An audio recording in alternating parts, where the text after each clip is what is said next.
Today, I will be listing my favorite movie from every year, starting with 1926 and going to 2020, I guess. Um, I'm going to do this pretty simply by going through my IMDb ratings sorted by release date, and then for each year, I'll tell you which one is my favorite. Of course, these are just limited to the movies I've seen, which are a subset of all movies out there, and even a subset of all the famous movies out there, and probably not a subset of all the movies you've seen, but not one of the same as all the movies that you've seen. So who knows if we'll agree. If you've seen any of this channel before, you know I have particular taste in movies that in some ways is fairly common among people who've seen a lot of movies, but also has a couple of things here and there that are maybe unique to me. We're starting in 1926 because I guess that's the oldest movie I've rated. My IMDb ratings are not complete, and I know for a fact that I've seen movies from before 1926, but I guess I didn't rate them, and I cannot remember them off the top of my head, and I don't really want to make the movie any longer, so we'll start here, and we'll see if every movie in between is covered. I don't know, to be honest. There's only one movie from 1926, so this year is pretty easy. It's The General with Buster Keaton. This is a nice movie. You've probably seen the scene of Buster Keaton riding on the front of the train and throwing the big block of wood at the other big block of wood to knock it off the track. Got to be impressed by his physical skill and the cleverness of his movies. There's also a nice thing about a lot of silent films. I'm by no means an expert in silent films, so the beginning here is going to be a bit scant. But one of the things I really like about it is that they have a different sense of authenticity to them. When you watch a silent film, you think, dang, like they actually did this. And you get this feeling of like, wow, can you imagine the wonder at the audience who was actually there seeing this movie when it came out? Now, there's some details with this. For instance, a lot of silent films actually have pretty advanced special effects, like the famous clock tower scene in Safety Last, with Harold Lloyd hanging from the clock tower looking like he's suspended over the city street, is slightly fake. So there are special effects, in fact, and some people can go a little bit far on this thing. Like you hear the stories about how when people first saw The Arrival of the Train movie, everybody ran from the theater. That may or may not be true. But either way, watching these old movies, it's impressive, I think, and it's cool to see just how sort of real in the different sense it is. And in a way that once CGI was invented, you wonder if we can ever get that sort of authenticity back. Who knows? 1927. I've seen 3 movies from this, which is Metropolis, Wings, and Sunrise. Wings was the first movie to ever win an Academy Award. In some ways, it's one of the most complete silent films. It's got a big story. It's got really interesting special effects. But of course, you got to go with Metropolis here. It's one of the most famous silent films ever. Fritz Lang, with some interesting themes. I mean, this is a complex story about cyborgs, about capitalism, about the working man, with phenomenal special effects and a really suspenseful and engaging sort of final third. Great music too, although there's a variety of scores for this. Sunrise is also pretty cool. When we get towards later years, I'm not going to go through every movie from the year, but in the beginning, might as well mention them. For 1928, we've got The Crowd, directed by King Vidor, and The Passion of Joan of Arc, directed by Carl Theodor Dreyer. The Crowd is really cool. I really like this movie. It's got a great ending. And it tells a remarkably sort of complex story about America. I think people have big misconceptions about the kind of stories that you can tell with silent movies. You can tell complicated stories. That said, The Passion of Joan of Arc is a legendary movie for a reason, a movie that is still affecting to this day. I greatly underestimated the amount.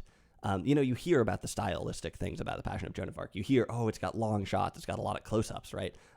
It's slowly paced, and in fact, this is a silent film in the truest sense, in that Dreyer didn't want there to be a score. You're supposed to see it without a score. Of course, this was back in the day when you didn't ship the score with the movie. Well, you might ship the music, like the music notes, but it was more or less up to individual theaters how they were going to score a movie. And individual theaters usually put a score to this. And if you get if you find a new version of this floating around, there's usually music to it. Point as I heard about all these stylistic things, I underestimated how much they all really come together to make a really moving film that is, I think, totally stands the test of time. So The Passion of Joan of Arc got to be the best movie of 1928, or the best one I've seen. Looks like I haven't seen a movie from 1929. Huh, okay. Well, 1930, we've got 2. We've got People on Sunday and All Quiet on the Western Front. And as much as I like People on Sunday for some of its themes and ideas, and for the incredible group of people that came together to make that movie, including Robert Siodmak and my boy Fred Zinnemann was involved. with making this movie. It's clear that All Quiet on the Western Front is the best movie of that year for me. This is a phenomenal movie that was filmed simultaneously, silently, and with sound. One of the all-time war movies. Then, 1931, we've got two movies. We've got The Public Enemy, and we've got M. And I think this might be my first upset pick of the evening, because for me, Public Enemy, The Public Enemy, is actually, I prefer that movie. M, I think almost everyone will tell you that that's better, but when I watched it, I was a little bit underwhelmed. And with The Public Enemy, what's better than some grapefruit in the morning? I don't know. 1932, we've got a couple of options. Oh, okay, this is going to be interesting. I've seen a lot of movies from 1932. There's I Am a Fugitive from a Chain Gang, legendary sort of pre-code movie about a guy in a chain gang, really good. Trouble in Paradise, this is an Ernst Lubitsch movie, okay. Red Dust, don't watch that. American Madness is an early Frank Capra movie, not a lot of people know about, but it's sort of a dry run for It's a Wonderful Life. It's set in the bank. Grand Hotel is a really nice movie with Greta Garbo, one of the movies that I think really helps make her famous. This movie has such an interesting sort of quality to it, sort of interesting tragic listlessness almost, that I quite like. So I'm a big fan of Grand Hotel, but also Freaks from Todd Browning is such an odd movie that would have been controversial in 1932 and is controversial now, but for two different reasons. So what is numero uno out of all these? I would say probably I'm a Fugitive from a Chain Gang. Okay, 1933. This will also be tough. Oh man, there could be a lot of me racking my brain in this video. We've got the original King Kong from 1933, which is a great movie. We've also got Gold Diggers from 1933, which is a Busby Berkeley musical that I quite like, pretty interesting. And we've got Duck Soup, which is the Marx Brothers movie, which is of course directed by Leo McCarey, who we're going to see again before too long. I think King Kong probably has to take it here for sort of its legendary status. 1934, we've got It Happened One Night with Frank Capra. This movie basically started the genre, but to be honest, I'm not a huge fan of it just for watching. We've also got The Thin Man, the W.S. Van Dyke film with William Powell, legendary movie as well. I guess It Happened One Night will have to take it for its historical significance, although to be honest, yeah, I'm not a huge fan. 1935, I guess I've only seen The Ruggles of Red Gap, which isn't very good, and Captain Blood, which is an Errol Flynn movie, and I guess that will have to take it. 1936, Modern Times, Mr. Deeds Goes to Town, My Man Godfrey Dodsworth. Oh boy, those are all extremely good movies. Well, I got to give it to Modern Times because that's just a legendary movie, one of Charlie Chaplin's best. That still has a lot to say and is almost universally appealing. So great movie. But Mr. Deeds Goes to Town is a nice Frank Capra movie, and My Man Godfrey is a Gregory LaCava film that's remarkably incisive. Sort of interesting perspective about class in particular. Dodsworth has got Walter Houston in it and is an extremely mature and adult movie directed by William Wyler from 1936. Pretty cool. Hopefully this isn't going to end up with me just listing every movie I've ever seen. 1937, we've got Lost Horizon. This is an underrated Frank Capra movie that's quite good. We've got Captain's Courageous, the Victor Fleming movie with Spencer Tracy and a young Freddie Bartholomew, pretty good movie. We've also got The Grand Illusion by Jean Renoir. Wow. We've got Stella Dallas by King Vidor. We've got Stage Door by Gregory LaCava. Total bangers. We've got The Awful Truth. That's not very good. 1937 is a tough year, but for me, the thing that has to take it is what I think is one of the most underrated movies of all time. It's Make Way for Tomorrow, directed by Leo McCarey. This movie is less famous than The Grand Illusion or Lost Horizon, but it is phenomenal. It shocked me that this movie exists the first time I saw it because of how natural and how real it is. This movie is incredible. I'm probably going to do a standalone video about it because I think it is truly one of the most underrated movies ever. Make Way for Tomorrow. Phenomenal movie. Check it out. The beginning is takes a little bit of time to get going. It's extremely hard to watch. Grueling movie, but incredible. Incredible movie that, like I said, I was shocked that something like that could exist. 1938. Angels with Dirty Faces is going to take that for me, I think. Michael Curtiz's James Cagney movie, not one of Cagney's most famous movies, and there's some other decent choices here, like The Lady Vanishes from Hitchcock. But Angels with Dirty Faces, that's favorite for 38 for me. 1939, we've got 1939, one of the biggest years in cinema. We've got The Wizard of Oz and Gone with the Wind, basically. There's also The Rules of the Game, directed by Jean Renoir.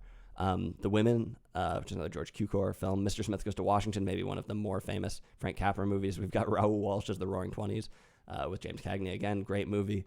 We've got Ninotchka, the legendary Ernst Lubitsch film. For me, I think Gone with the Wind probably takes it, although, to be honest, I'd have to watch it again to really know what I think about this movie, but clearly a legendary movie, without a doubt, and one of the first movies that brought together so many different techniques to make a huge blockbuster kind of thing. 1940, His Girl Friday is a leading contender here. The Grapes of Wrath is also from 1940, and that's a phenomenal movie. Waterloo Bridge is an extremely interesting movie from 1940. This movie is extremely famous, much more famous in China than it is in the United States for some reason. It is apparently the movie that introduced the song Auld Lang Syne to China, which is it's pretty interesting. So this movie, Waterloo Bridge, is an interesting piece of trivia and a pretty good movie. The Mortal Storm is a hugely underrated Frank Borzage movie from 1940 as well. We've got The Great Dictator. Ooh, that's probably going to take it, to be honest. Yeah, The Great Dictator, I think, is my favorite movie of 1940. 1941, Citizen Kane. So this is another big year because we got Citizen Kane and The Maltese Falcon. Some other interesting contenders, The Devil and Daniel Webster. But for me, I think, we've also got Sullivan's Travels. Sullivan's Travels is a hugely popular movie among sort of academics. It's directed by Preston Sturges. Fun fact about Preston Sturges is that his mother had an affair with Aleister Crowley, which is kind of interesting. Sullivan's Travels is a delightful movie. I might do a standalone video about this because it's another movie that just seems light years ahead of its time. That is really unexpected, really interesting and incisive, and fundamentally maybe dialectical in that the moral of this movie on face value isn't necessarily what you should really be taking from this movie, which is pretty cool. But for me, 1941, I think, is going to be taken not by, it's a tough choice between How Green Was My Valley and Citizen Kane.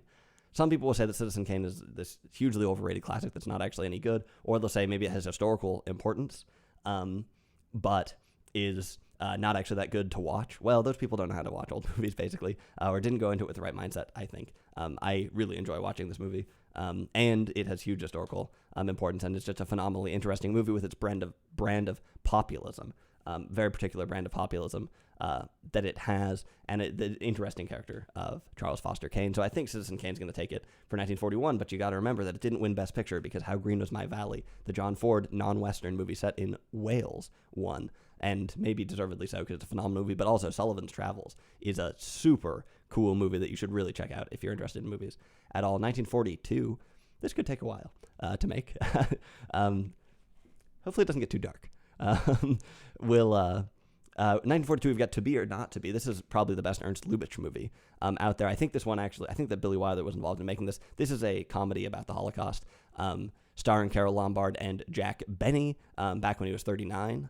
And this movie is really, really great, really unique. It was made in 1942 before the total extent of the Holocaust was known. It's unclear if a similar movie could have been made later, but it ends up being a really loving and funny and touching movie. So To Be or Not to Be is another movie that's really worth checking out, and a really good movie. But 1942 has a bunch of other contenders like Casablanca, Now Voyager. That's a good movie. The Oxbow Incident. I think Casablanca is probably going to have to take it for 1942. Kind of a normie pick, but what can you do? It's a great movie. The 1943, Arsenic and Old Lace. The Life and Death of Colonel Blimp. And So Proudly We Hail. Le Corbeau. Okay, so there's a lot of interesting movies here from 43 for me. We'll talk about two of them. So The Life and Death of Colonel Blimp, we'll run into these more. This is The Archers, which is Emmerich Pressburger and Michael Powell made movies together. They shared writing and directing credits. One of them did more of the writing and one of them did more of the directing, but I can't remember who, and they shared the credits. That's how they wanted it to be known, I guess. And they made a lot of movies that were special effects heavy, that have really interesting special effects, but also in some cases really sort of profound stories. And The Life and Death of Colonel Blimp is another one of these movies that's really, it's a good movie. It's got Roger Livesey, or Livesey, I don't know how you say his name, and Deborah Kerr. In it, this movie was filmed in 1943 and is sort of about World War II. This is another movie that would have maybe turned out differently had it been made once people had a better understanding of what was happening inside of Germany during World War II, which is sort of interesting. But this is a movie about a colonel that goes way back and shows sort of his whole life and the changes and some of the generational conflict. It's a pretty powerful movie, and I think that will have to take it for 1943. But shout out to So Proudly We Hail, which I reviewed on this channel pretty recently, and is a very interesting movie. And shout out to Le Corbeau, which is an Henri-Georges Clouzot movie, Clouseau, most famous for making the movie Diabolique, and The Wages of Fear, which we'll come up to. It's kind of cool that we're going to run into these movies later on. A master of suspense, who unfortunately had sort of a short career and has not been recognized as much as he should be. 1944, we've got Double Indemnity, legendary movie. I think that almost certainly, that's the best of 1944. I mean, Double Indemnity is such a phenomenal movie. It is thrilling, extremely clever. It has so many twists. This is the epitome of what a good sort of classic clockwork film noir movie is, where there's all these sort of logical connections set up, and then the story starts to twist and things start to change and the dynamic shifts around and all the pieces sort of fall and whatnot. Such a clever movie, Double Indemnity, best of 1944 for me, at least. 1945, oh, okay, well, I already know. There's a lot of interesting movies from 1945, like Mildred Pierce, which occupies a particularly... So in the 30s and 40s, there was a pretty gendered cinema. You had women's pictures like Stella Dallas, which I mentioned earlier from King Vidor, and Stage Door, and The Women, things like that. And then you had sort of film noir for the men. And Mildred Pierce is a movie that takes those two and slams them together in a really interesting way. It's also pretty telling that this movie came out towards the end of the war. There's some pretty interesting dynamics with women in the workforce during World War II. This is something that comes up in So Proudly We Hail, as I mentioned in my review there. But it also comes up in Mildred Pierce, which is a movie that kind of marks the end of women in the workforce and a return to the domestic life as it crams together film noir and the women's picture. So pretty interesting movie.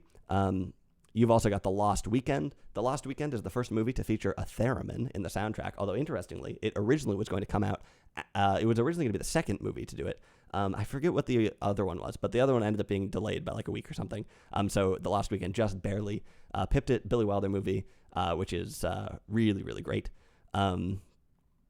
But without a doubt for me, the best movie of 1945, a real contender for greatest movie of all time, is Enfants du Paradis, Children of Paradise, directed by Marcel Carné, starring Arletty and Jean-Louis Barrault as Baptiste the Mime. This is such an astoundingly good movie. This is sort of attached to something called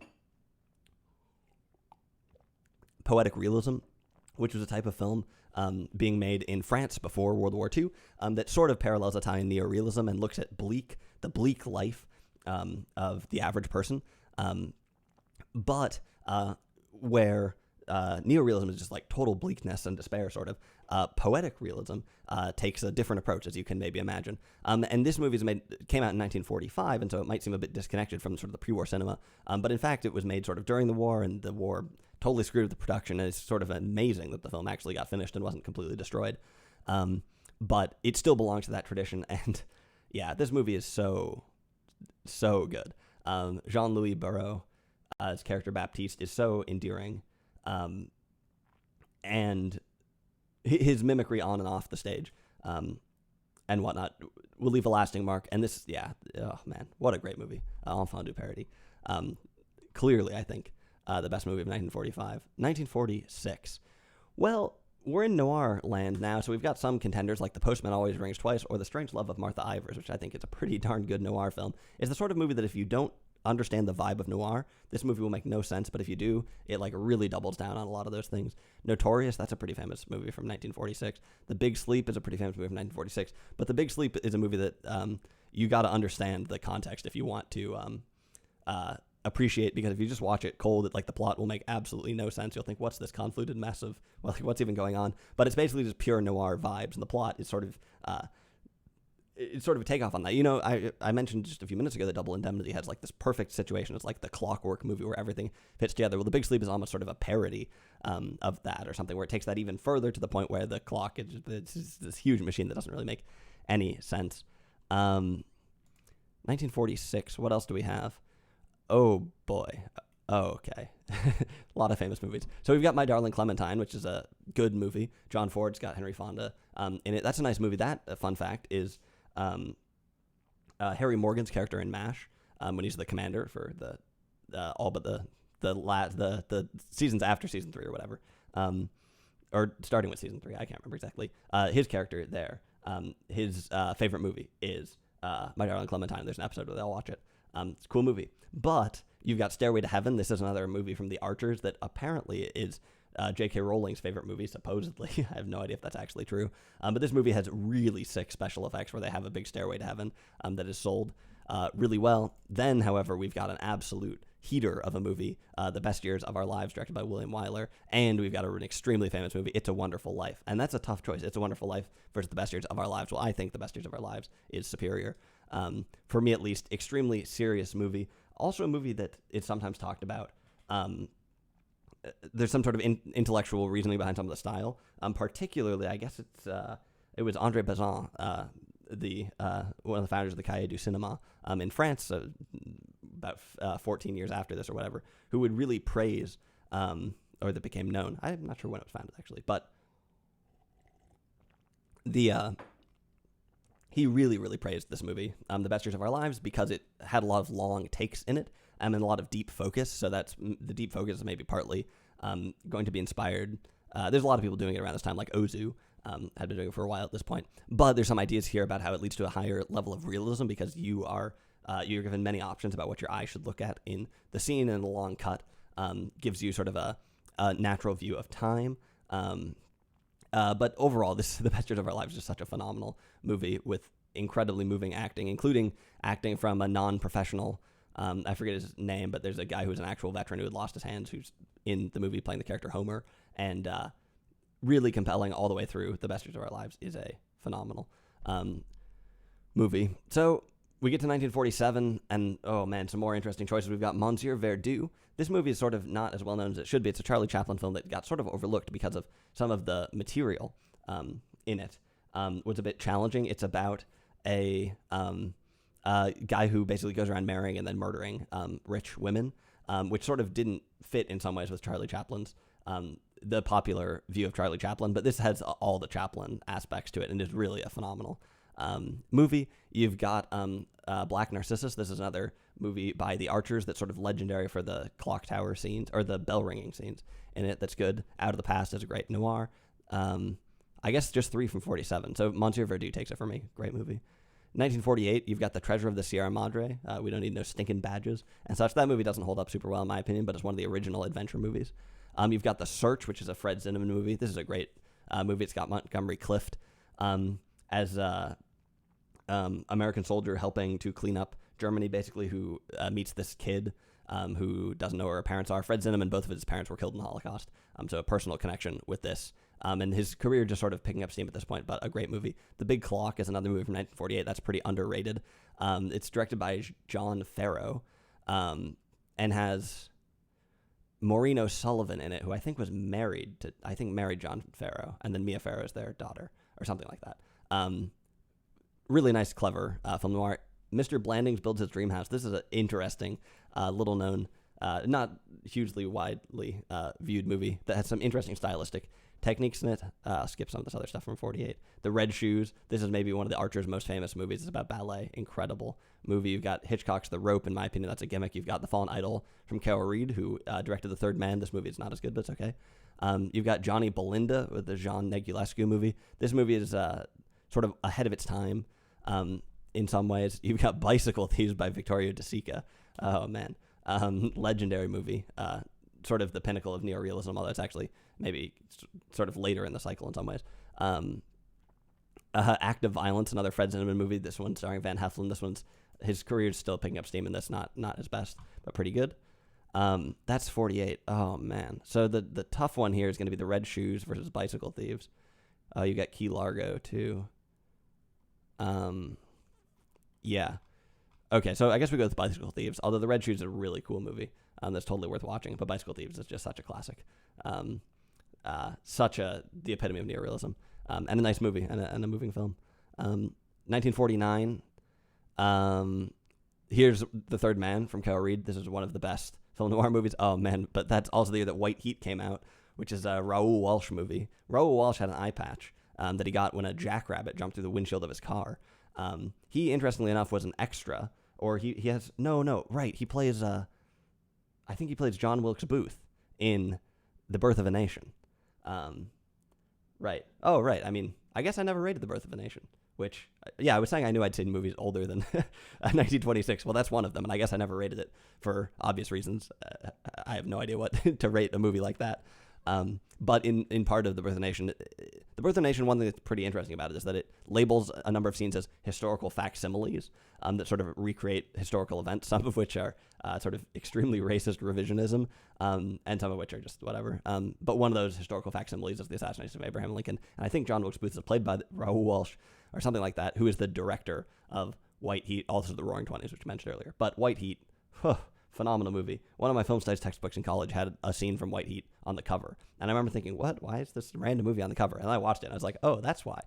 So this movie is like one of the most nonstop action movies ever. It's like, even holds up to like modern movies in terms of just once it starts going, once the train has left the station, it does not stop. And there are just so many interesting twists and interesting moments throughout that make it such a fun, fast-paced movie to watch. Really nice movie. But at the same time, The Third Man is just like such a legendary noir. So I don't even know. Oh, I don't know. I think The White Heat probably takes it for me, I guess. I didn't even there. I mean, there's other movies from 1949 as well. But 1950, we've got Sunset Boulevard, and we've got All About Eve, and we've got Los Olvidados. We've got Harvey. For me, I think All About Eve takes this. This is one of my favorite movies out there. All About Eve is such a literary movie. There's so many nice moments in it, such as when Betty Davis. I love this little thing in the movie where at one point Betty Davis is at a party and she wants someone to play, I think, like a Claire de Lune again and again on the piano because she thinks this is shortly after she says, fasten your seatbelts, it's going to be a bumpy night or something like that. One of her sentimental moments of the evening is getting someone to play that song again and again on the piano. Well, later in the movie, they're riding in a car and it comes on the radio and she says, turn that off, I hate fake sentimentalism or something like that. So this is a surprisingly complex movie in it with so many legends in it. I mean, Betty Davis, yeah, incredible. And Anne Baxter, who was Frank Lloyd Wright's granddaughter. It's got George Sanders in it. George Sanders, tons of interesting trivia. He's like this, he plays Addison DeWitt, the film critic in the movie, and he's known as like this very British actor, but he's actually born in St. Petersburg in Russia, although it wasn't called Russia. At the time, he foretold his own death, although it was by suicide. Extremely interesting career. It's Celeste Holm, Thelma Ritter. I mean, this is, totally stacked movie. That is just such a perfect classic movie for me. So All About Eve, phenomenal movie. Not only the best movie in 1950, but what a great movie. Although, Sunset Boulevard's pretty darn good too. But Sunset Boulevard doesn't hold up as well, and modern audiences will have a harder time with Sunset Boulevard. I think it's still a great movie, but you got to understand some things to like it. And of course, we've got Rashomon from 52, which is a hugely influential movie, but I think is one of those movies that was very influential, but has been sort of redone and rebaked so many times that if you watch the original, it will actually seem a bit underwhelming. So, 1951, we've got Diary of a Country Priest by Robert Bresson. Interestingly, I actually have no recollection of what this movie is about, so I guess that's not my favorite. The Browning version is a surprisingly good British movie. You've got The Tales of Hoffmann. This is another movie from The Archers that Martin Scorsese really likes. This one is the most abstract by far and sort of hard to wrap your head around. Ace in the Hole is one of Billy Wilder's most subversive movies. A Streetcar Named Desire, Elia Kazan getting the best out of Marlon Brando and a huge cast. The African Queen, I hate this movie, so that's not my favorite. 1951, I think it'll probably have to be A Streetcar Named Desire. Or maybe Ace in the Hole. Nah, we'll go Streetcar Named Desire. 1952, okay, we've got Umberto D. This is a legendary neorealism film, also Vittorio De Sica. I'm slurring my speech, and we're only in 1952. This should be good. We've got Singing in the Rain, which is almost certainly going to take this. High Noon, Fred Zinnemann's most well-known movie, I think, to some extent. In my opinion, a good movie. I think not his best in some ways, only because I really love some of his other movies. But definitely a really cool movie. Crash of Silence / Mandy, I reviewed that on this channel. Ikiru, Kurosawa, very famous movie. Oh, man. Limelight. This movie is sort of criminally underseen. It's Charlie Chaplin. It's not his, I don't think it's his final film, but it's one of his later movies, and it is, unreal. Very different from a lot of Charlie Chaplin's other movies. It's about this failing clown. What's his name? I can't remember the name of his character, but it's about this old clown, this guy who used to be a mime for many years, who's sort of his career is coming to an end, but he meets sort of a young ballerina whose career is just beginning. And this is such a beautiful, sanguine movie. There's a phenomenal line in this movie where the dancer asks Chaplin, I can almost remember his name, whatever, asks him, if you're agonizing so much over your act, why don't you just retire? Why do you still do this? Or why did you ever do it if it was so painful? And he says, I hate the sight of blood, but it's in my veins. Ooh, love that. So Limelight is a phenomenal movie. You've got The Bad and the Beautiful. That's also a really cool movie about movies. But surely the best movie in 1952 has got to be one of the best American movies ever made, in my opinion, which is Singin' in the Rain, pure joy. But also a movie that will really make you appreciate talent in the actors, all singing, all dancing, and just so endearing. Gene Kelly, Donald O'Connor, and Debbie Reynolds, all three of them are such endearing characters that, like I said, just seem so skilled and competent. And this movie is really just a celebration of everything that's cool about classic American cinema, and is phenomenal. Singing in the Rain beats out even Limelight. 1953. This is gonna get tough though. 1953. We've got The Wages of Fear, which I think is the most suspenseful movie ever made. That's directed by Henri Georges Clouzot. We've got Stalag 17, which is a great Billy Wilder movie. But we've also got From Here to Eternity, which is a Fred Zinnemann movie. From Here to Eternity, I think I mentioned before, is I think one of the most often misremembered movies in history, because people think of it as being hugely romantic, partly because it has one of the most famous romantic scenes of all time in it, between Burt Lancaster and Deborah Kerr on the beach in Hawaii. But the movie is actually mostly not about romance. It's more about listlessness. And the From Here to Eternity part, I think, actually refers to sort of the sense of ennui and listlessness prior to the bombing of Pearl Harbor, when people are sort of waiting. But what an incredible movie. 1953, we've also got Tokyo Story. What an extremely mature Ozu movie. I wasn't old enough for it when I first watched it, and I'm not even sure if I am now. So between The Wages of Fear and From Here to Eternity, well, I guess I'll go with The Wages of Fear, just so that I don't pick every Fred Zinnemann movie as being first, because that might be moderately annoying. 1954, we've got Seven Samurai, the Kurosawa movie, great movie. We've got Johnny Guitar, which is a Nicholas Ray movie. So Nicholas Ray is a director who worked in the 50s and did a lot of melodramas, but he's fairly highly regarded, particularly in the academic community, for doing more than maybe the traditional melodrama might. Douglas Sirk also falls in this category to some extent, where if you weren't in the know to some extent, you might not think much of these movies at all. But academics like them. Now, that isn't, there's definitely something to this, and Johnny Guitar is a wonderfully melodrama about Joan Crawford being this gun-toting woman in the West, and I guess it's Sterling Hayden who is Johnny Guitar, and he just plays the guitar mostly, and a great role from Mercedes McCambridge as in this movie too. Quirky movie. 1954. Ooh boy, we've got The Caine Mutiny. Oh man, we've got Rear Window. We've got Sabrina. That's a bit overrated, I think. We've got the original A Star Is Born. Or not the original, sorry. We've got the 1954 version of A Star Is Born, which is really good. For me, I think 1954 has got to go, though, to On the Waterfront, with Marlon Brando, Carl Malden, Lee J. Cobb, Rod Steiger, and introducing Eva Marie Saint. There's a lot of controversy around Elia Kazan because he named names in the Hollywood blacklisting trial, and to some extent, On the Waterfront is all about naming names in trials and is maybe sort of justifying his actions, and he did try to justify his actions, wouldn't back down from them, even though basically everyone hated them, and is now, he was on the wrong side of history, what can you say? Pretty obviously on the wrong side of history, but he was not aware of that, and he didn't back down from that, really, ever, as far as I know at least. And On the Waterfront is in some ways tainted by that, but if you didn't know that, this is a phenomenal movie about solidarity, and I mean, there's so many famous lines from this. I could have had class, I could have been a contender. But for me, I think my favorite lines in this movie are actually from Lee J. Cobb's speech as the priest when he comes down to the docks, and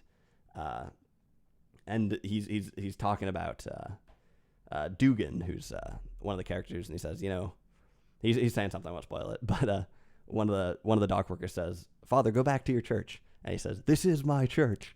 legendary moment from a great movie on the waterfront. But man, 1954 has a lot of other good movies. I mean, Rear Window, like what a classic. So fair enough. 1955. This is Diabolique. Came out in 1955. This is the template for basically every horror movie for the next 45 years, or even, I mean, until now, basically. Some people say that like Psycho is the seminal horror film. That's wrong. And Psycho was actually made by Hitchcock sort of as a direct attempt to outdo Diabolique, and in my opinion, a failure.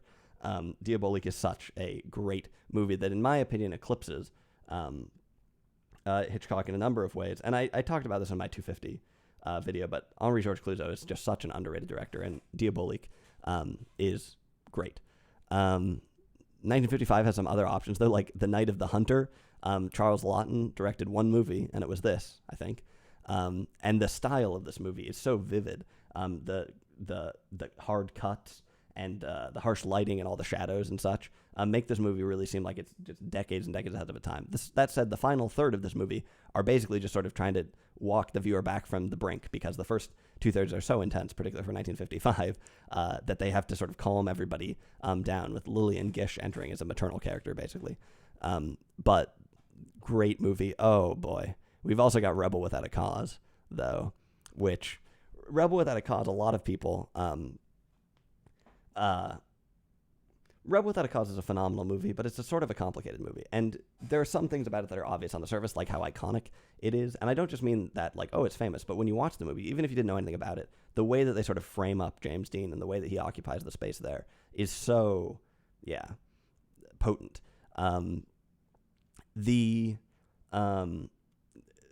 There's also funny trivia about this movie. It's not funny, but there's the curse of Rebel Without a Cause, and that James Dean, Natalie Wood, and Sal Mineo, the main characters in it, all died, sort of in mysterious, unfortunate circumstances. All died prematurely. James Dean in a car crash right after the movie. This was his last movie, I think. Natalie Wood in suspicious circumstances on a boat, and Sal Mineo, I think, was stabbed. He was a sort of a prominent gay actor. And I think sort of murdered via hate crime, I think. I'm not totally sure. Interestingly, in that line, in the song American Pie, the coat he borrowed from James Dean is referring, I think, to Sal Mineo's character wearing James Dean's iconic red bomber jacket. But point is, Rebel Without a Cause has some subtle virtues. And this is, like I said, this is a Nicholas Ray movie, and academics like Nicholas Ray because it's sort of melodramatic films, but that have particular virtues. And I'm actually thinking I'm going to do a whole video about Rebel Without a Cause, sort of. But so I won't get too much into it now. But a lot of interesting material here about the birth of masculinity, and about the birth of teenage-dom, and about cars, and how teenagers and cars are inherently connected together. All the movies we talked about before this, there weren't teenagers in any of them. In fact, some of these movies have teenagers conspicuously missing. Like if you look at the 1946 film, The Best Years of Our Lives, there's Teresa Wright's character and her brother, Fred, can't remember the actor, are both sort of teenaged aged, but Fred is basically a Boy Scout, a kid, and Teresa Wright's basically an adult. And the gist of it is that, prior to, in movies, and also in the real world to some extent, prior to sort of the mid-50s and the spread of cars, to some extent, like cars weren't invented in the mid-50s, but men would go straight from Boy Scout to, Army soldier or something, and girls would go from schoolgirl to bride, basically, and nothing in between. Rebel Without a Cause disrupted that with the cinematic introduction of the American teenager, and also inherently linking that to the car, which really interesting. So there's so much to this movie, but we still got to pick 1955. So we've got Rebel Without a Cause, we've got The Night of the Hunter, and we've got Diabolique. Also got the James Dean film East of Eden. Came out that year. That's pretty good. Well, I think that... I don't know. I guess we'll go with Rebel Without a Cause because it's the most well-known out of those three. But 1956. One honorable mention from 1956 is The Searchers. This is a movie that the first time I watched it, I thought it was racist garbage and should effectively be banned. The second time I watched it, I thought, yep, I was right the first time. And the third time I watched it, I was like, yo, I was not right. This movie is really interesting. And this is one of the later American Westerns. There's a big frenzy of westerns. There's some that come later, but most westerns that come after this have sort of will have some other angle to them. And we'll maybe talk about some of those in a bit. But The Searchers basically is sort of about the closing of the frontier and the expiration of characters like John Wayne. And so John Wayne's character in this is super racist, basically, against Native Americans and whatnot. But it might be a mistake to take that at face value. This is a complex and interesting movie from John Ford. 1956, we've also got Bigger Than Life, another Nicholas Ray movie. That's a really interesting movie. We've got Bob the Gambler from Jean-Pierre Melville. This is a movie that's hugely influential in the new wave. A Man Escaped, Robert Bresson. The Seventh, oh no, that's 56. Okay, 56 is, I haven't seen that many movies from 1956, I guess. Well, I have, but none of these are total bangers. Invasion of the Body Snatchers is pretty good. The Eddie Duchin Story is pretty good. I guess I'll go with The Searchers. I guess. That's kind of surprising, but fair enough. 1957, on the other hand, we've got The Seventh Seal, legendary Ingmar Bergman movie with Max von Sydow, quite young. We've got 12 Angry Men. We've got The Knights of Cabiria, great Fellini movie. Love in the Afternoon, that's not a very good. That's one of the weaker Billy Wilder movies with Gary Cooper and Audrey Hepburn, and a hugely mismatched in terms of age relationship, which is kind of too bad. We've got The Sweet Smell of Success, the Alexander McKendrick movie. Leo McCarey's An Affair to Remember. That is a surprisingly good movie. Leo McCarey, we mentioned, he directed Make Way for Tomorrow, which is from 1937, hugely underrated movie, and a really raw movie. And to some extent, An Affair to Remember carries through some of the rawness, where this is, for the most part, like a very melodramatic movie about two lovers, two people that meet on a cruise ship, fall in love, and decide to meet a year later under the Empire State Building, or at the viewing platform of the Empire State Building, something like that. And then some things happen. This movie is pretty melodramatic, but it's also like surprisingly raw at times. So really pretty good movie. Hatful of Rain, little scene, Fred Zinman movie, underrated. It's got Eva Marie Saint in it, set here in New York, pretty cool. 1957, we got The Bridge on the River Kwai. It was from 1957, right? We've also got early Stanley Kubrick in The Paths of Glory. I think a slightly overlong movie. Oh, we've also got Witness for the Prosecution, right? The Billy Wilder movie that everybody thought was a Hitchcock film. One of the most famous twists in cinematic history. Pretty good movie. We've got Wild Strawberries, right? Ingmar Bergman not only did The Seventh Seal in 57, but also Wild Strawberries, legendary movie with Victor Sjöström. That's tough. I mean, I think Bridge on the River Kwai will probably take it. One of David Lean's earlier, like, big movies. David Lean made sort of smaller, more intimate dramas in England before he became like this maker of huge movies, and that's one of the earlier huge movies. But The Bridge on the River Kwai is really a pretty affecting movie, I think. Although there's a lot of great options here. 1958. Elevator to the Gallows is a Louis Malle film, the music for which was done by Louis Armstrong, I think. And it's a cool movie. Louis Malle, his best is coming up. He is a great director. A Touch of Evil is an Orson Welles movie that a lot of is made out of. It's 1958, but it's sort of in noir land. 1958 also gives us Vertigo. Vertigo is an interesting movie. I don't really like the ending of it very much, and was so annoyed by the ending of it. In fact, I bought the book written by Boileau and Narcejac to read it to see if the ending makes any more sense in the book, and it does. And the book is actually some interesting differences between the book and the movie. I might do a video about that, but I think there probably is a video about that. And to be honest, I read the book like 5 years ago. I don't really remember it. The Ballad of Narayama is a cool movie from 58. It's like a kabuki theater kind of thing. A Night to Remember. There have been a ton of cinematic adaptations of the Titanic. In fact, the first movie about the Titanic was made like 13 days after the Titanic sank or something like that. Unfortunately, this is a lost movie, which is kind of ironic. So they made this movie about the Titanic like immediately afterwards. And it actually features people who survived the Titanic were in the movie. And then the movie was a lost movie, so you cannot watch it. But maybe someone will find it someday. Who knows? If you go over to my Vimeo, actually, I have a video that is a sort of a more artistic thing, but about shipwrecks that featured some Titanic stuff fairly prominently. But long story short, A Night to Remember is the best version of the Titanic that's ever been made. Cat on a Hot Tin Roof is from 58. That's pretty good. But I think that Vertigo is probably going to take it. I complain about the ending, but this is such a great movie. The 1959 Imitation of Life is a Douglas Sirk movie, so he's like Nicholas Ray, sort of one of these melodramatic people that academics actually like for various reasons. Some Like It Hot, legendary comedy from 1959, maybe Billy Wilder's most famous movie. Compulsion is an underrated movie from 1959. This is about the Leopold and Loeb case, who are these two sort of wealthy, young college students, I think in Chicago, who kill someone. They want to carry out the perfect murder or something. And this has got Orson Welles in it. It's also got Dean Stockwell, who's a hugely underrated actor, is in it and just absolutely steals the show. Compulsion is a really nice movie. The 400 Blows. Oh man. So we're in 1959. So we're seeing the beginning of the new wave. The 400 Blows is directed by Francois Truffaut. It was dedicated to Truffaut's mentor, Andre Bazin, but I think Bazin died like on the final day of filming. The movie never got to see it come out, but The 400 Blows is not as radical in style as something like Breathless, which would come out I guess the same year or in 60, depending on who you ask, or where it was released. Not as radical in style, but pretty radical in terms of what it was doing as a movie, and a pretty cool and pretty affecting movie. Oh boy, Hiroshima Mon Amour also came out in 1959, and this is a Alain Resnais movie. It's interesting, because you have the narrative these days of like the new wave.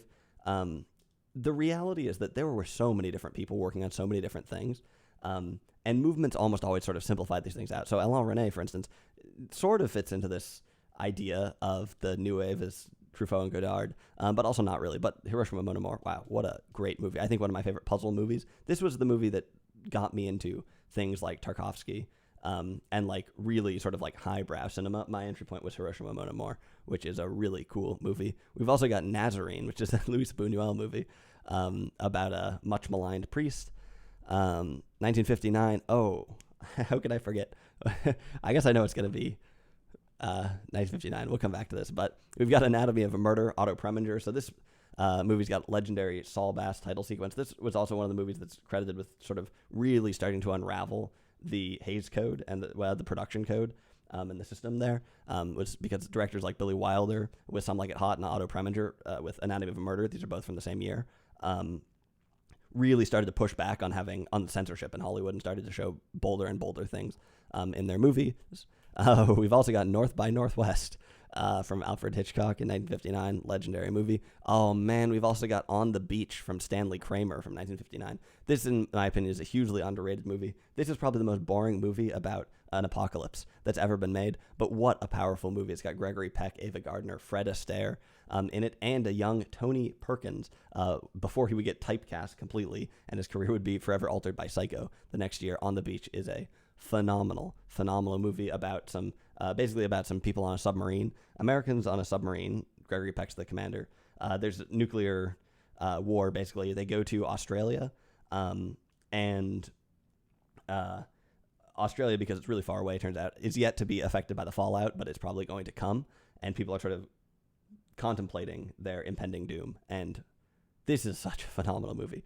1959 also has Suddenly Last Summer, which is a pretty cool Joseph L. Mankiewicz movie, but wow, what a wealth of choices. But the reality is that one of my all-time favorite movies, like top two for me, came out in 1959, which is The Nun Story, directed by Fred Zinnemann, one of my all-time favorite movies. I may do a video specifically about this, but suffice to say, this is like the epitome of a me movie. Incredible movie about Audrey Hepburn becoming a nun and following sort of the choices that it makes. A movie, psychological realism, almost unparalleled level of psychological realism here, of just being able to empathize so deeply with this woman making hugely consequential choices based on partial information that resonates so deeply with the way that we live our lives in terms of having to choose things without really knowing what they entail, and then having time pass and struggling with our commitments to our choices and things like that. Incredible. Yeah, like I said, it's one of my all-time favorite movies, so pretty good. This doesn't necessarily mean that it'll be your all-time favorite movie, but for me, that takes it in 59, but there's so many great runners-up like Hiroshima Mon Amour if you want to start watching really highbrow movies. We've also got the beginning of the new wave here, and just so many other things. But now we're on to 1960. I don't think this is going to get any easier as we keep going. 1960, we've got Breathless, obviously, Jean-Luc Godard, which is a legendary movie. It's also a nice movie and an interesting movie to watch. It's probably not my favorite. We've got Psycho, of course. I am not a huge fan of Psycho. It's a cool movie. We've got Inherit the Wind, which is another Stanley Kramer movie. So this period, the end of the 50s, sees a lot of sort of serious social films. And Stanley Kramer was almost a one-man movement in that regard. So we just talked about On the Beach, which is a serious social film that is incredible. Inherit the Wind is about the Scopes monkey trial. It's also got Spencer Tracy, Frederick March, Gene Kelly, great cast in it. Pretty cool movie. Rocco and His Brothers. Oh man, this is a Luchino Visconti movie, and this is in some ways maybe too late to be neorealism, but in other ways it's my favorite neorealism. It's got Claudia Cardinale in it and Elaine Delon. Fantastic movie. The Bad Sleep Well. This is one of my favorite Kurosawa movies. This was in the 60s when Kurosawa. So the 60s also had a Japanese New Wave movement that in some ways is parallel to the French one. And Kurosawa's films from the 60s are sort of deflected from sort of samurai stuff in this period. And The Bad Sleep Well is an example of that. We've got The Sundowners, great Fred Zinnemann movie.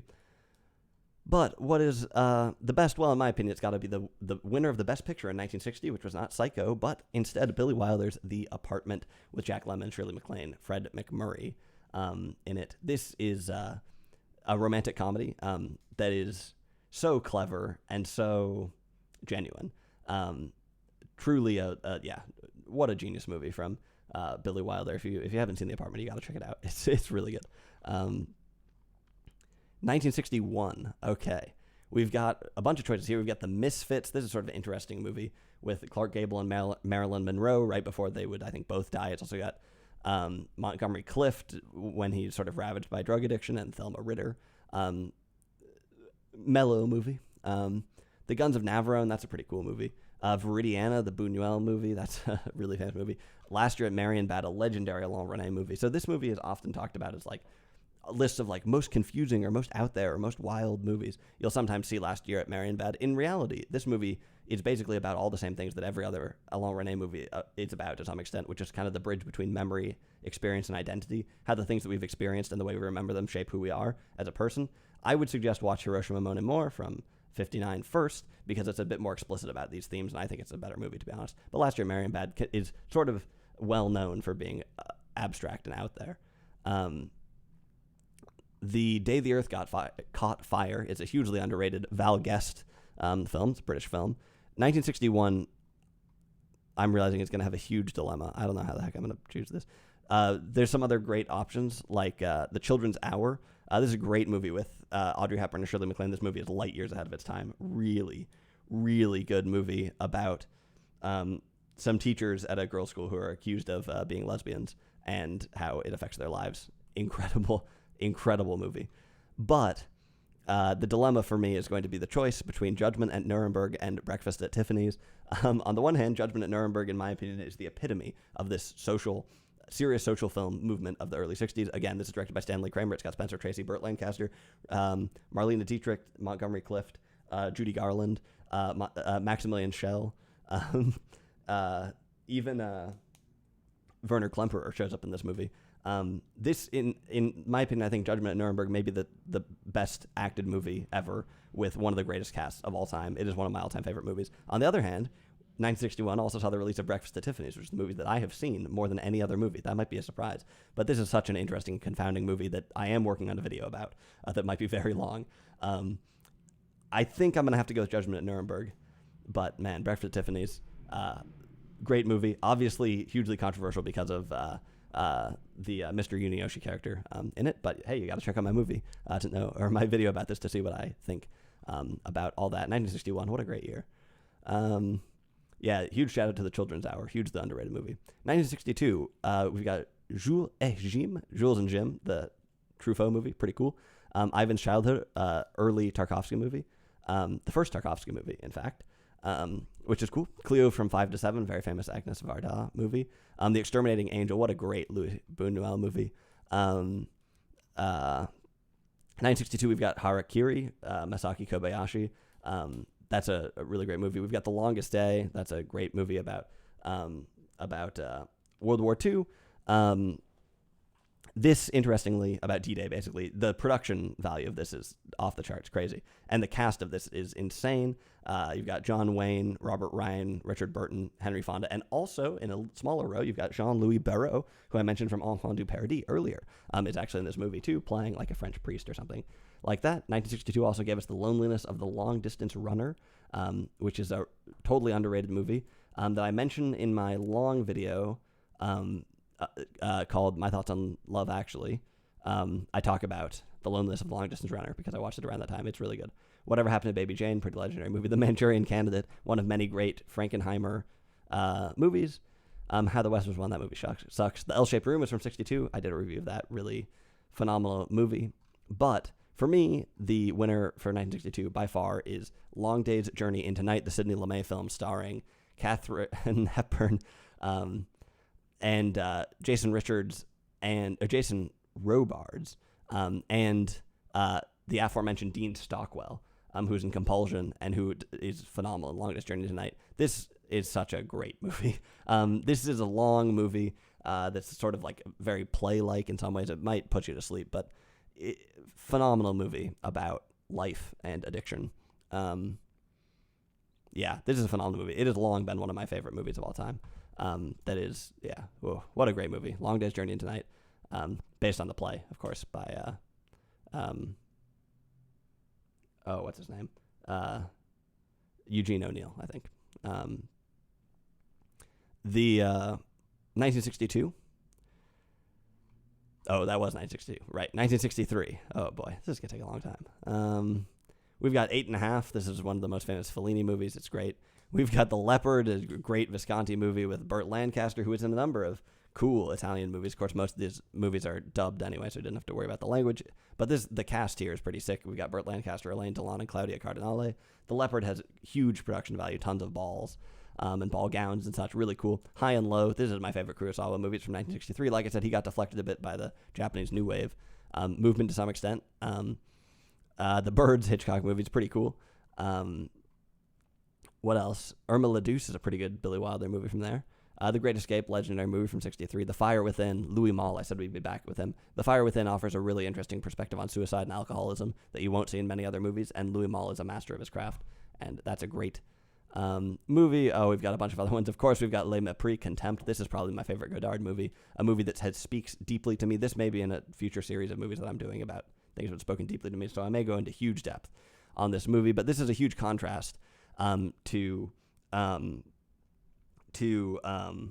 Breathless, which came out in 1960, in terms of the view of America, for one thing. So in Breathless, Belmondo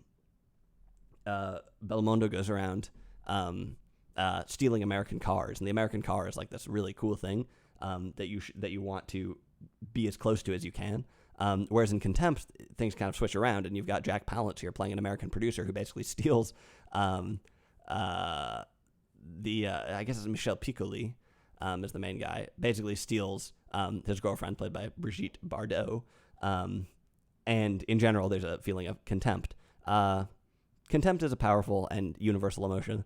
This is a movie about it that, has spoken to me hugely down the years, and is, like I said, probably my favorite Godard movie. 1963 is going to be tough, because we also have It's a Mad World, which is Stanley Kramer, but this time not making a serious film, but making a comedy that has one of the greatest ensemble casts with so many comedians. This is kind of the ultimate road movie. I saw this movie at the Seattle Cinerama, which is really the full experience, and it's, what a great movie. We've got, let's see. Okay, thank goodness that's all for 1963, basically. So it's going to be Mad World, Contempt, The Fire Within, The Great Escape, High and Low, The Leopard, and 8½. And I think I'm going to go with Contempt for me. That's my favorite movie from that year. Like I said, I think I'll be doing a movie just about that. 1964 brought us Dr. Strangelove, or How I Learned to Stop Worrying and Love the Bomb. that'll be tough to beat. This is when Gate of Flesh, the interesting Seijun Suzuki movie, came out. So here we start seeing some of the Japanese new wave stuff. The Pawnbroker, this was Morgan Freeman's cinematic debut in a tiny little role. The Seventh Dawn, which I reviewed on this channel, came out this year. Failsafe, hugely underrated movie. This is a Sidney Lumet movie with Henry Fonda. This is a really interesting sort of political thriller this is a really interesting movie that I recommend. This, by the way, Goldfinger came out in 1964, so we're in James Bond land now. This is not the first James Bond. Dr. No had already come out, but I skipped it. The Train is a John Frankenheimer movie with Burt Lancaster. John Frankenheimer and Burt Lancaster did a lot of movies together. This is one of them, maybe the best. A great movie for nerds who like trains or paintings. Zorba the Greek, sort of a legendary movie from here. People might seem kind of weird now, but Anthony Quinn, legendary role at the time. Kwaidan, oh man, this is a great Masaki Kobayashi movie that is so cool looking, so interesting. Fairly long and slightly slowly paced. So 1964, I think, is going to go to Dr. Strangelove. Yeah, it will. Which is just, such an interesting movie. In some ways, it's sort of the most heavy-handed. Well, Kubrick made a lot of extreme movies, but this is maybe one of the more heavy-handed movies, but it still doesn't exactly, it still has a lot of different angles to it. And one of the things that's so nice about so many of Kubrick's movies is that they have, they're fairly dialectical. They have a lot of different pieces at play and aren't totally clear-cut one direction or the other. 1965, we got the Saragossa manuscript from Wojciech Haas. That's a good movie. Jean-Luc Godard's Alphaville. This is another great Godard movie. That's sort of this is a really interesting movie about the future. I feel like I've said this before in some other video, but there's a great idea that's written about in this book, Simulacra and Simulation by Jean Baudrillard, my favorite book of all time. There's a chapter about science fiction here in which he says that science fiction movies tend to actually be about the present. They're set in the future, but they talk about the past of the future, right? So, for instance, they accentuate some very extreme things about right now, and they extrapolate that into some society where a couple of malicious things have taken over the whole society, basically. And so they're always kind of lampooning. It's a different mode, sort of similar to satire in some ways, where you really dial up certain things about the present, and that becomes the future. And so this link between the future and the present is kind of interesting, and Godard very deliberately toys with this in the movie Alphaville, which is sort of a playful futurism in which the movie is clearly set in the present, but it's discussed as being the future. So they'll talk about, for instance, hopping in the spaceship and traveling between the galaxies, but then what you see is them driving in a car on the highway and such. So Godard is totally hip to this interesting dynamic of the future, this interesting way in which the future is constructed in films, and he is deconstructing that, which is pretty cool. This movie was also originally going to be called Tarzan versus IBM, which has a special place in my heart. Here we've got in 65, we also got Operation Y and Shirk's Other Adventures, which is a pretty famous Russian movie directed by Leonid Gaiday, legendary Russian director. But we also got War and Peace directed by Sergei Bondarchuk, another Russian movie. That's probably going to be the best movie in 1965. We also got Pierrot Le Fou, which is incredibly good Godard movie, probably my second favorite Godard movie. Flight of the Phoenix came out in 65. That was remade in 2004, I think, but the original was really nice, classic sort of movie. It's got Richard Attenborough, James Stewart. 65 for a few dollars more. I think this is the beginning of the Dollars trilogy, or that's the second movie in the Dollars trilogy. Oh boy, we also got Dr. Zhivago, which is a great movie. I think Dr. Zhivago is the best David Lean movie. I think it's better than Lawrence of Arabia or The Bridge on the River Kwai. This is a phenomenally complicated and interesting movie. And one thing that just warms my heart so much about this movie is that this was a popular movie too. It's a really complicated movie, and yet people actually watched it and cared about it. So much so that Dr. Zhivago started sort of a boom of sort of Russian-style clothing in the 60s. So you've seen some old 60s television shows, sometimes people wearing like big furry hats and something. That is probably, to some extent, descended from this Russian fashion thing that happened when Dr. Zhivago came out. Wow, how the heck am I going to choose this? Between Dr. Zhivago and War and Peace, the Russian War and Peace. Oh, no. Well, I think we're going to go for the Russian War and Peace, although I'm not actually totally sure what year that came out, and it was released in like 3 movies, so there's a little bit of, you can push on that a little bit, but the Russian War and Peace is just like, what a phenomenal achievement. yeah, the scale and the size of that movie are insane. Sergei Bondarchuk, I think, had like 3 heart attacks while making it. Interestingly, Sergei Bondarchuk's, I think, son makes movies in Russia now. Really bad ones, though, like that Alien one that came out a couple years ago. 1966, we've got the Battle of Algiers, legendary movie, Gio Pontecorvo. I talked about this in the Top 250 video, but this is a hyper-realistic video that sort of is like newsreel footage, really suspenseful, that really complicates the conflict between sort of terrorist revolutionaries and the government and the people who get caught in the crossfire. You also have Seconds from this year, John Frankenheimer, movie with Rock Hudson, which is sort of interesting older role for him. Let's see here. A Man for All Seasons, great Fred Zinnemann movie. Andrei Rublev, so second Andrei Tarkovsky movie.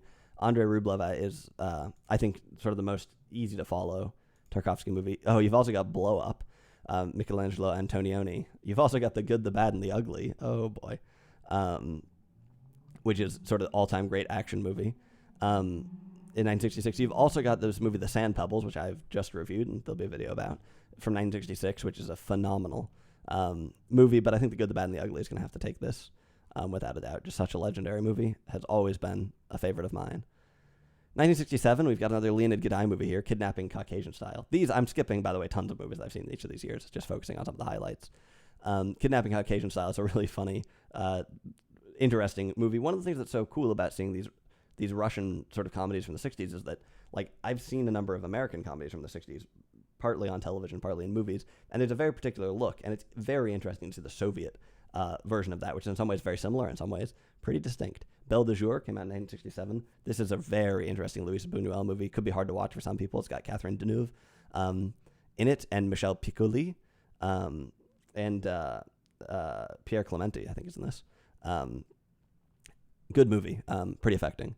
Up the Down Staircase, phenomenal movie. I reviewed here. In the Heat of the Night, sort of Sidney Poitier, maybe Respectability Politics sort of thing. Bonnie and Clyde is from 1967. This is a movie that really helped change the way that violence was portrayed in American cinema, as in we got more of it, which may or may not be good, I don't know. Cool Hand Luke from 1967, phenomenal movie. Great score from Lalo Schifrin, who also wrote the music for Mission Impossible. Markita Lazarova is from 1967, this cool movie. Ooh, boy. Oh, jeez. Okay, 1967 is going to be a tough one. The next two, I don't know how the heck to separate these. So one is you've got Playtime, directed by Jacques Tati, which is an incredibly unique movie. I talk about this in my Thoughts on Love Actually video, so you can go check that out if you're curious. But you've also got The Graduate, which is not only a great movie in its own right, but has intersected with my life many times and for different reasons. Oh, geez. I have no idea. These are like such different movies too. I think I have to go with Playtime, because what an incredible movie. But that's effectively a tie, I think, in some ways between Playtime and The Graduate. 1968 gave us 2001: Space Odyssey. It also gave us Faces, the John Cassavetes movie. It gave us The Swimmer, which is a really great movie with Burt Lancaster. It gave us Rosemary's Baby, the Roman Polanski movie. It gave us The Lion in Winter, which is, if you're a big fan of The West Wing, President Jed Bartlett, his favorite movie is The Lion in Winter. It's a pretty good movie. It gave us The Horse in the Gray Flannel Suit, terrible movie, but I have a video on that coming out, or maybe already out at this point, I don't know. Once Upon a Time in the West, Sergio Leone. Oh, man, incredible movie. So it's sort of between 2001 and Once Upon a Time in the West. I guess give it to 2001. You can watch my Top 250 video for thoughts on that interesting movie. 1969, we've got Z, phenomenal. Movie from the best political director, Konstantin Costa-Gavras. The Diamond Arm, another great Leonid Gudai movie. I think that might be my favorite one of his. Midnight Cowboy. So another thing, an Easy Rider. So one thing that's pretty interesting here, and Alice's Restaurant. So in 1969, like the sort of radical style of the 60s actually starts to seep into Hollywood. And also some of the sort of European style of the French New Wave starts to impact Hollywood. And we already saw this a bit earlier in some of the early movies. But here you got like Easy Rider, Midnight Cowboy, Alice's Restaurant, Medium Cool, right? Those four movies are like totally really stylistically interesting. Really cool movie, great time for cinema. Medium Cool in particular, pretty underrated.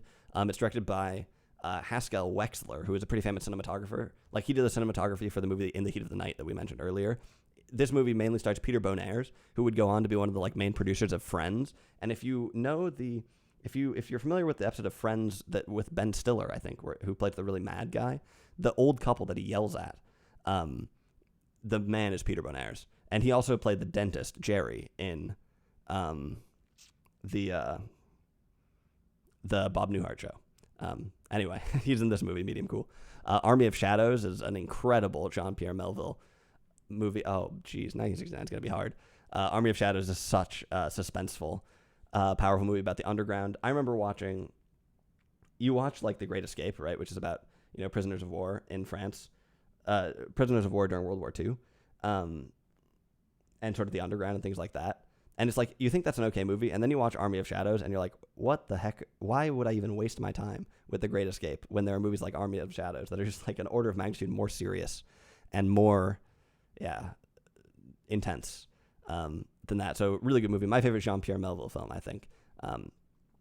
But we also had Funeral Parade of Roses in 1969, so I talked about this already in my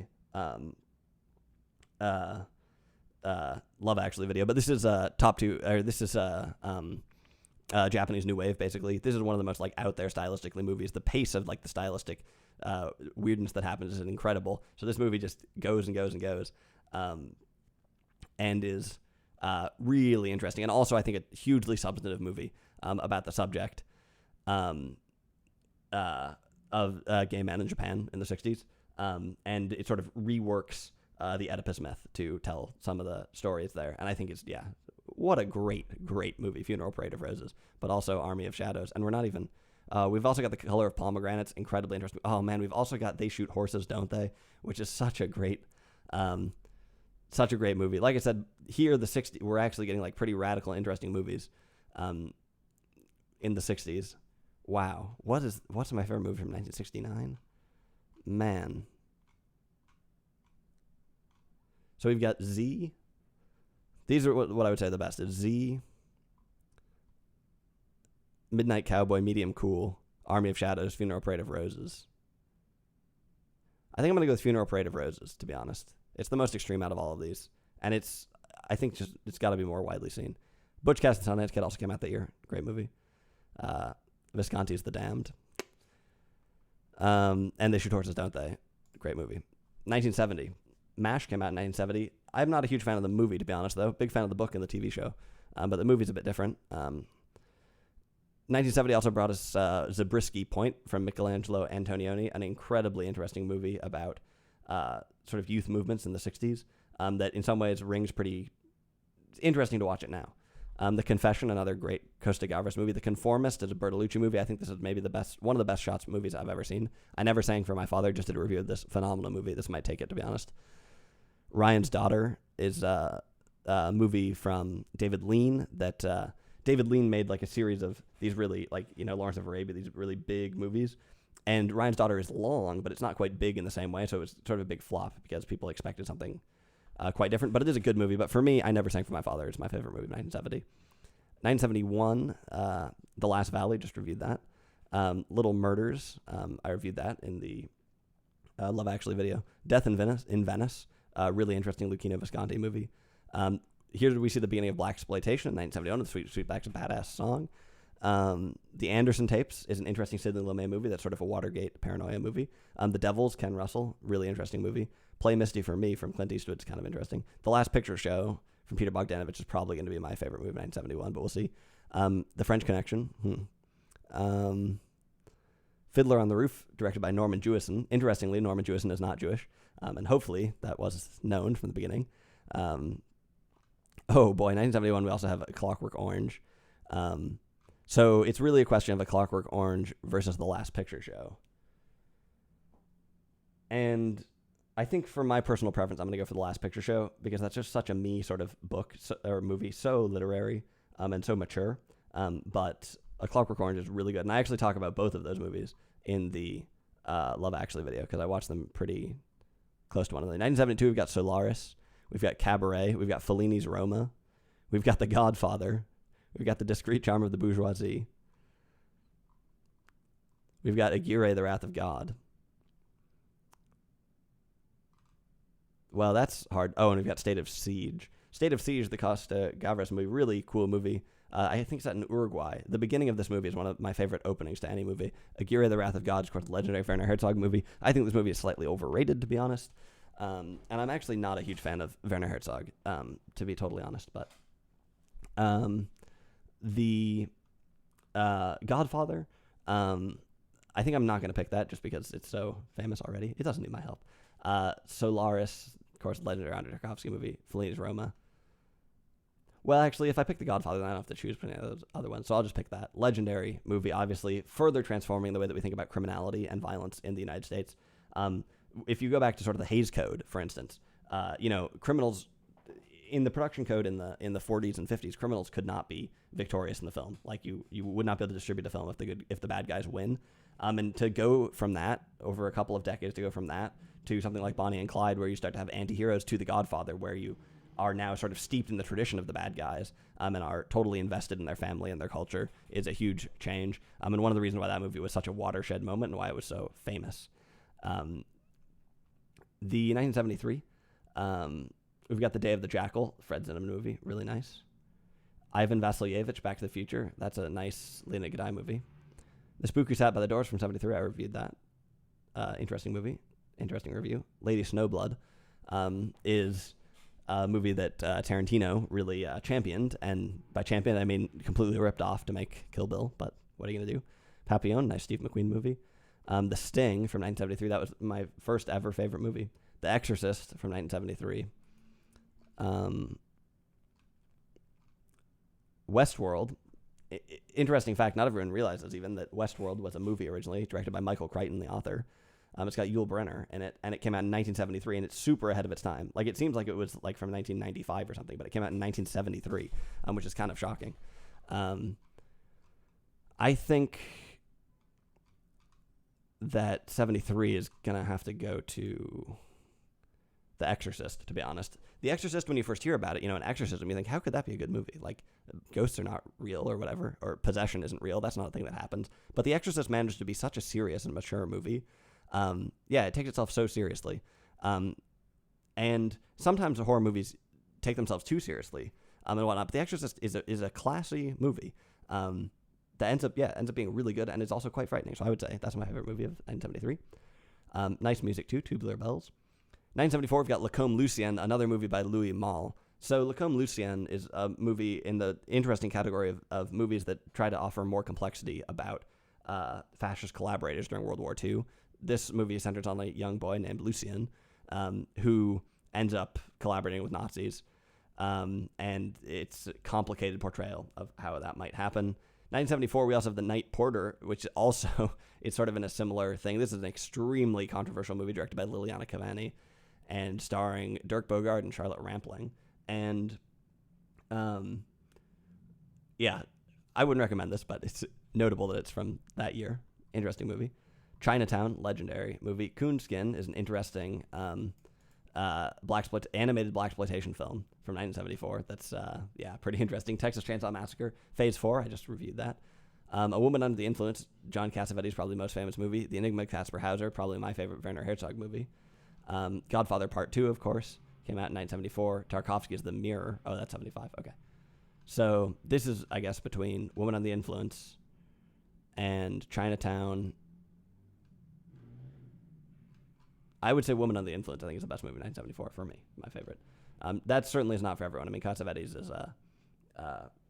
makes intense movies. I talk a lot about Cassavetes in this movie and some of his other ones in my Love Actually video. 1975, we've got The Mirror from Andrei Tarkovsky.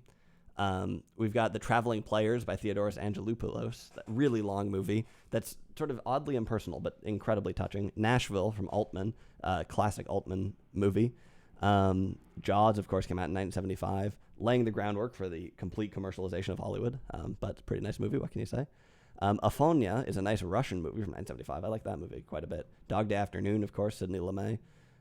One Flew Over the Cuckoo's Nest is from 1975. I've said in some review recently that 1975, the 70s, I think, is, for me, the strongest generation of American cinema, where we had a brief moment of very extreme movies in the late 60s that have a lot of interesting movies, but in the 70s, there was maybe more of a balance between some of those extreme influences and some of the more classic traditions.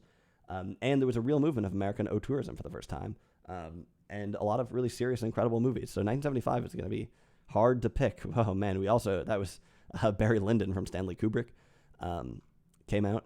I think One Flew Over the Cuckoo's Nest is going to have to take it though from 1975. Just such an incredible movie. 1976 is going to be tough.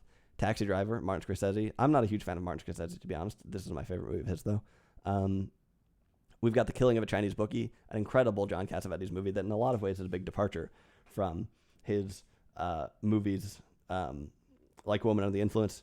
This movie is maybe a man under the influence in some ways, but this is, I think, one of the most interesting views of masculinity and performance and whatnot that's out there. Its connection to the cinema. This is an incredibly good movie, The Killing of a Chinese Bookie. I talk about this in my Love Actually video as well. It can be a bit polarizing, but I think that's actually just because it's been exposed to slightly more people than some of his other movies. This is a very Cassavetes movie that is very, very good. I knew this was going to be a tricky one to pick. So 1976, Robert De Niro was in a movie with Jodie Foster. That's Taxi Driver when she was like 12. But he was also in a movie with Burt Lancaster, which is 1900 or Novecento, directed by Bernardo Bertolucci. This movie is one of the most ambitious movies that's ever been made. It's really, really long, like 5 hours. I think like 5 hours and 15 minutes or something like that. And incredible, incredible cast. It's got De Niro, it's got Gerard Depardieu, Dominic Sanda, it's got Donald Sutherland, and a whole bunch of other people. It offers a really interesting view of fascism. There's one criticism of this movie, and honestly, I watched this a long time ago. I'd have to watch it again to really know what to think. Some people might think that this movie is makes some big simplifications, politically speaking, and has an oversimplified view of politics. But basically, this is about the rise of fascism in Italy, and it is a really impressive movie. The Omen is a cool horror movie from 1976. The Message is a Mustafa Akkad movie. 1976, there's a movie about the life of Prophet Muhammad. And interestingly, of course, you're not supposed to show Prophet Muhammad because it'd be like creating a false idol or something if you have an image of him or something along those lines. And so this movie never shows him, which is sort of interesting. Little known Hungarian movie, The Fifth Seal, came out in 1976. Sort of an interesting piece of trivia. Heart of Glass was a pretty good Werner Herzog movie from that year. Network came out in that year. But I think for me, it's going to have to be 1900, I think. I will acknowledge that I might need to watch that again to calibrate. But obviously a pretty darn impressive movie, one way or the other. 1977, we've got Providence. That's a nice Alain Resnais movie that's not very widely seen. Suspiria, the original, Dario Argento. This is a giallo movie. We've got The Ascent, which is directed by that Russian director whose name I can never remember. Which is a pretty cool movie, though. Christ on the plains of Russia in the winter. House came out in 1977. Really wild Japanese movie. Soldier of Orange, hugely underrated Paul Verhoeven movie. This is the guy who directed RoboCop. But before he did that, he's Dutch, and he directed some movies in the Netherlands. This movie has Rutger Hauer in it, also Dutch. Young Rutger Hauer. And this is a historical movie that also falls in the category of a little bit more nuance about Nazi collaboration. And that basically just tells the story of a group of friends during the German invasion of the Netherlands. Some of them join the underground, some of them collaborate. And there are a lot of really interesting moments in this movie. This is a movie for people who actually are interested in history and like interesting moments. There are a lot of very interesting things in this. 1977 also brought us Julia, the Fred Zinnemann movie with Jane Fonda, based on the book by Lillian Hellman. There's an accusation against Lillian Hellman made by somebody, I forget who, but there's a legendary saying that everything Lillian Hellman ever wrote was a lie, including the ands and thes. I love that line. Opening Night, the John Cassavetes movie. I think this might be Cassavetes' best movie. It's from 1977. So, what is... Strozek, the Werner Herzog movie, is from 77. What is the best from 77? I think I'm actually going to go with Soldier of Orange. Not a hugely widely seen movie, but I think it's phenomenal. One of the most complex historical dramas out there. Really interesting movie. But opening night, close second, I guess. 1978. We've got Days of Heaven, the Terrence Malick film with Richard Gere. It's kind of a nice movie. Attack of the Killer Tomatoes. I mean, that's a phenomenal movie. Killer of Sheep, the Charles Burnett movie. That's a pretty big movie in academia and such. But I think 78 for me is going to be pretty clear. We'll see. But I think it's always got to be The Deer Hunter, one of the greatest American films, directed by Michael Cimino, who a few years later would destroy this great era of American tourism. I mentioned that the 70s was this great time in American cinema, and it basically ended because partly Jaws and other big summer blockbusters, Jaws was the first, paved the way for more commercial cinema in the 80s, and Michael Cimino really screwed up making this movie called Heaven's Gate, and Hollywood producers basically lost faith in the idea of the American auteur, which was too bad. But The Deer Hunter is a phenomenal movie, extremely literary. I'm sure I talked about it in Top 250 video. 1979, we've got Apocalypse Now, which I'm not a huge fan of. Alien, Stalker, the Tarkovsky movie. Moonraker, the crazy James Bond movie. 10, the Blake Edwards films with Bo Derek. I think a movie that has aged extremely poorly. All That Jazz. Oh, geez. 1979 is going to be tough. Being There. Also, Star Wars Episode 5. I mean, I know I'm a sort of anti-popular culture kind of guy, but, you know, Star Wars Episode 5 is a pretty famous movie. I feel like there's sort of a chronology of Star Wars where, especially with the older ones, where you watch it first and you're like, wow, this is great when you're, like, younger. And then you go through a phase later on where you're like, actually, the movies are so lame. And then there's another sort of stage where you start to think of, like, oh, like, I see why these were such a big deal and why this was, like, totally different from what had been done, and why this was, why it mattered. So by no means am I not a fan of Star Wars, but I will say that should be clear from the beginning that these are commercial movies made to make a lot of money. And, you know, I think it is unfortunate that the new trilogy has been made and so many other spin-offs and whatnot have watered down the series, but at the same time, these movies were always about money, and if you have an attachment to them that supposes something else, well, you're sort of setting yourself up to get let down and whatnot, right? This is the deal, the trouble with sacred commercialism, essentially. But maybe Star Wars is a subject for another time. I don't know. I think that All That Jazz is going to be my favorite movie of 1979. There's some other bangers from 79, but All That Jazz is a phenomenal movie. I talk about this fairly extensively in my Love Actually video. All That Jazz rams together death and creation, and is decades ahead of its time in style. Really interesting movie. Being There, I will note, one thing that's interesting about Being There is I do think that in some ways Forrest Gump borrows some vibes from that movie. 1980, we get The Shining, we get The Blues Brothers, we get Who's Singing Over There? It's a legendary Serbian movie that I think is not as good as some of the movies that have come out of Serbia since then, but made a big impact at the time. Airplane is from 1980. Ordinary People is from 1980. Ordinary People is, I think, the movie that popularized Pachelbel's Canon in D in the mainstream, which is now just like everyone knows this classical song. But I think that's partly came on the mainstream in 1980. This has got Donald Sutherland and Mary Tyler Moore. In a lot of ways, Ordinary People is the Dick Van Dyke Show grown up, in some ways, seeing all the adult problems of the Dick Van Dyke show with Mary Tyler Moore in it.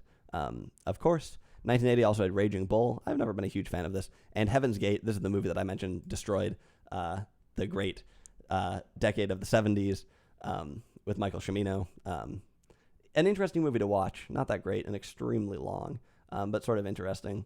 But he basically went crazy while making this film and would do things like, there's some story about how he wanted the road to be 4 feet wider. And so he said, okay, you got to take all the houses on this side of the road and all the houses on that side of the road and rebuild them 2 feet back. And the people in the crew said, well, can't we just rebuild one side 4 feet back? And he said, nope. This sunk the Studio United Artists and basically American tourism. Now, at the same time, part of the reason why Heaven's Gate was so widely lampooned is because the media caught wind of some of the problems that were going on set.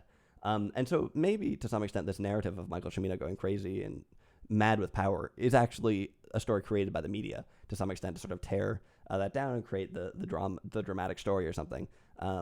Complicated set of events, but extremely unfortunate. The movie's there though, so you can watch it if you like. It's not terrible, but it is quite long.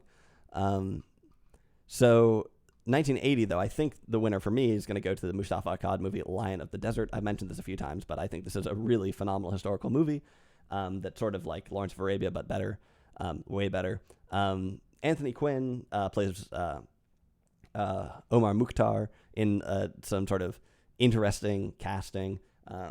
The thing that's sort of interesting about this movie is that I've talked about this movie before, but Mustafa Akkad is from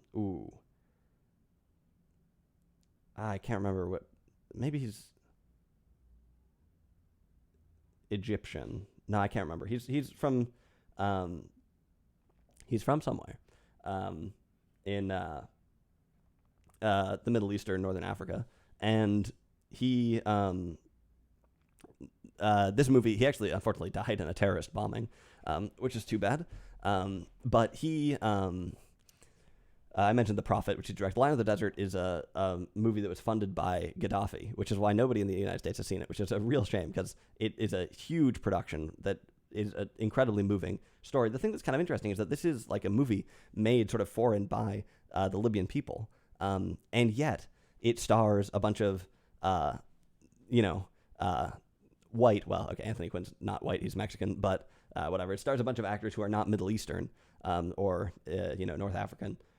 In these roles, which is kind of interesting. And so in some ways, this is sort of an interesting little trope of westernization here, where the country itself has basically given over the idea of Western actors and has sort of thinks that they need to have Western actors in the movie for the movie to be taken seriously, which is kind of interesting. Either way, this is such a great movie, Lion of the Desert. So from 80, I think that probably, I mean, The Shining is a pretty good movie. But I think Lion of the Desert takes it for me for 1980. 1981, Escape from New York, Raiders of the Lost Ark. For Your Eyes Only. What is that? Oh, that's a James Bond movie. Can't say I remember that at all. It's a Roger Moore one. Yeah, whatever. Das Boat is from 1981. Legendary movie. Great movie. Threshold, I reviewed that here. Incredibly underrated movie. My Dinner with Andre, if you are an extremely just sort of like, yeah, there's a very highbrow movie that could be extremely hit or miss, but for me, I loved it. What can I say? This is great. I think that to some extent, I am one of the characters in this movie, which, yeah, might be a good thing. Missing, Costa Gavras movie with Jack Lemmon and Sissy Spacek in it, so he made a number of movies with Americans. This is one of them. Fitzcarraldo, I think this is a pretty good Werner Herzog movie from we skipped from 81 to 82 here. My bad. 81, we've got Das Boat, My Dinner with Andre, Threshold. I'm going to go with My Dinner with Andre. Polarizing choice perhaps, but I really like that movie. 1982, we've got Missing, Fitzcarraldo. The Marathon Family, pretty interesting. Movie based on a book. I think there's like a Serbian movie or something. I couldn't really find the subtitles I had for this movie, like cut out partway through, so didn't have a great sense of what went on in this movie. But it's a pretty funny idea in some ways. Like part of it, it's this family, this really old family with a bunch of undertakers in it, and they like one of their schemes to like save money or run their business. This does not seem economical. But one of the things that they do is they will like bury people in caskets and then hire the local like mafia to like dig up the caskets so they can resell them. So they just continually bury the same caskets again and again. And I don't know what they do with the other people, but The Thing, John Carpenter movie, also came out in 1982. To some extent, I think while the monsters are really cool in this movie, I almost think that the monsters, you get desensitized to the monster in some way because of the way it's constructed. You see a little bit at a time, and by the time you see the whole thing, yeah, you're sort of desensitized. Gandhi came out in 1982. Fanny and Alexander, the Ingmar Bergman movie, came out in 1982. I think... Oh, wait, how did I skip? I skipped over Blade Runner, which is the obvious numero uno, in 1982. I talked about this Top 250 video, and I'm running out of the voice and the energy to really go on a big Blade Runner spiel, but this is an extremely complicated movie. Your first impression might be, this movie's kind of boring, isn't paced very well, but this movie, for complex reasons, has, and perhaps unintentional reasons, has a deep and profound meaning that will, I think, live forever. And and which the sequel, Blade Runner 2049, basically is the very ham-fisted version of. But Blade Runner, legendary movie, and clearly I think the best of 1982 for me. 1983. We've got another legendary postmodern movie here with Videodrome, directed by David Cronenberg. We've got Tarkovsky's Nostalgia. Oh, boy. And we've got Octopussy, the James Bond movie. I haven't seen... it's actually kind of funny because I've been complaining about the 80s. The 80s, I think, is the worst decade of American cinema, besides now. Or the decade we just finished, I guess, or whatever.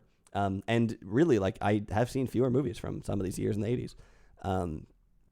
Videodrome and Nostalgia.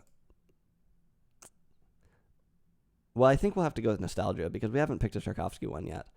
This was the first Tarkovsky movie that really spoke to me. It's not really thought of as his strongest to some extent, but it was the first one that really clicked for me.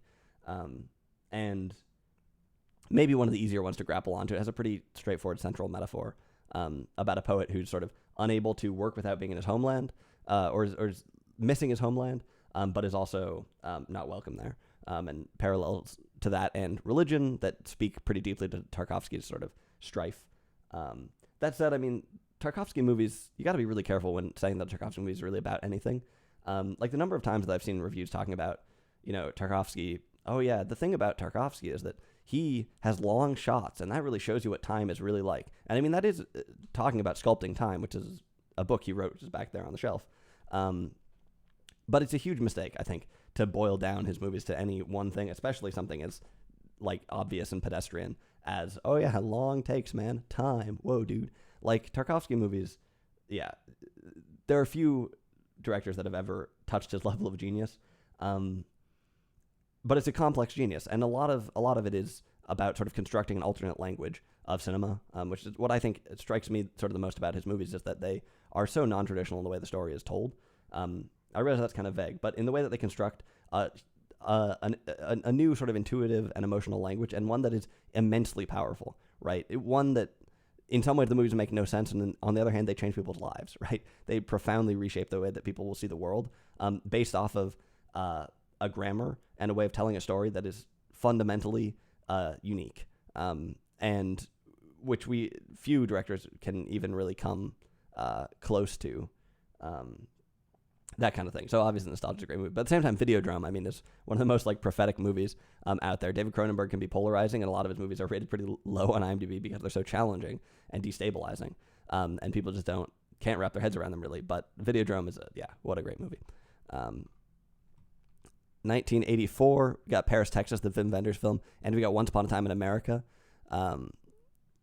the Sergio Leone film. So Sergio Leone came to the United States and he made Once Upon a Time in the West, mainly in the United States, although there's actually a carriage ride there, or a horse ride that starts in Spain and ends up in Utah or something like that, which is kind of funny. But his big ambition was to make Once Upon a Time in America, and Once Upon a Time in the West didn't do very well, and so he didn't really get to do it well. And then he made a movie called Duck You Sucker in the interim, which I guess we skipped over. Maybe I forgot to rate it, or maybe I just didn't read it. Well, whatever. Duck You Sucker, which in some ways has some of the indelible Leone qualities, but in other ways falls a bit flat. Didn't do very well, and so it was in jeopardy whether or not he'd ever be able to make this thing. And fortunately, he was able to do it at the end. And Once Upon a Time in America, I mean, I talked about this a little bit in Top 250. It's a gangster movie, but it's not like The Godfather. In fact, the closest thing to me is that it's almost like a bit like The Great Gatsby, or something like that. Very interesting movie, and a huge production. So that will probably be my pick for 1984. Yeah, it will be. Once Upon a Time in America. 1985, although we also had Paris, Texas, great Wim Wenders movie. 1985, Brazil, Terry Gilliam, phenomenal movie. If you haven't seen this movie, what the heck are you doing? This is a movie that made me believe in symbolism again. When I was in high school, English classes, you do this thing where oh yeah, the author uses the color red to, symbolize the undying love between a man and his donkey or something like that. And a lot of the times you are like, well, did they really mean to do that? Is that really intentional, or are we reading too deeply into it? And now the reality is that books, they don't get written automatically. Obviously, if it's in the book, it's intentional. And, well, most of the time. And furthermore, I think for every like one thing you notice, there probably are 10 things that the author put in that you did not notice and that are intentional, right? These are their people's full-time career, their passion, their entire life goes into writing books. And in high school, you think you're smarter than these people and that there's nothing to really be got out of it. Really, the moral story is that high school English teachers aren't that good. Suffice to say, I would roll my eyes at a lot of like symbolism type things until I saw Brazil. And I was like, yo, these like constant metaphors are dope and are really great. Like the movie starts, the very beginning of the movie is, I think, Sam flying or whatever. And then there's a television blowing up and some ducts. But quite early on, there's a scene of somebody, an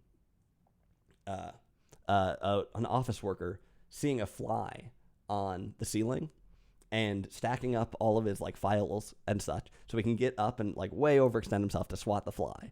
And that image was what ignited it for me. I was like, oh, I kind of like this. So Brazil, great movie. Taipei Story also came out in 1975. Edward Yang, one of my personal heroes, but this is a good movie, but not one of his strongest ones. Ron, the Kurosawa movie, came out in 1985. Come and See. So actually, I mean, there are good movies here from 1985. The trick is that none of these are American. So Come and See. I mean, Back to the Future came out in 1985, which is like, a beloved movie, but not interesting to me at all, to be honest. Come and See is one of the most harrowing war films ever made. This, I think, is directed. You remember when I said when we were talking about The Ascent, Jesus on the Russian plains? I think that was directed by the wife of the person who directed Come and See, which is one of the most harrowing movies out there. Phenomenal movie. Incredible. 1985 is going to actually be pretty hard to pick. A Time to Live and A Time to Die is great. Ho Hao Sen. I can't say this dude's name. But this along with Edward Yang, we're seeing the beginning of the Taiwanese new wave here. Real Genius has a little soft spot in my heart. Kind of a fun movie.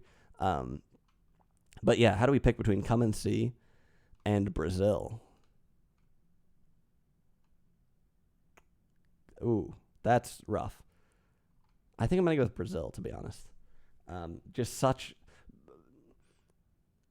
Well, I don't know. That is a really tough choice. I have no idea. Yeah, I guess we'll go with Brazil and just move on, but I don't know. That's a tie. 1986, we've got The Sacrifice, Tarkovsky's last movie. That's probably going to be the one. Aliens, okay movie. A Better Tomorrow is a John Woo movie that's kind of interesting. A lot of these movies seem very sort of superficial, but there's some, I think there's like a Hong Kong action movie about a cop or whatever. There's some interesting undercurrents there, some ideas about East versus West and things like that that could be gotten from a lot of these movies, even if on the surface they seem sort of just like violent shoot 'em up sort of things. Stand By Me, I mean, it has a close place in a lot of people's hearts. They grew up with it. I'm not a huge fan of the movie. Jean de Florette is from 1986. Blue Velvet's from 1986, so David Lynch. Man of the Spring is the Menon of the Spring is the sequel, filmed at the same time as Jean de Florette, and featuring a legendary role from Emmanuel Béard. Kinzaza is a great Russian sci-fi comedy from 1986. The Terrorizers is an Edward Yang film from 1986. Platoon, American film here, is the Oliver Stone movie from 1986, which is pretty good, but I think Full Metal Jacket is better. So what wins for 86?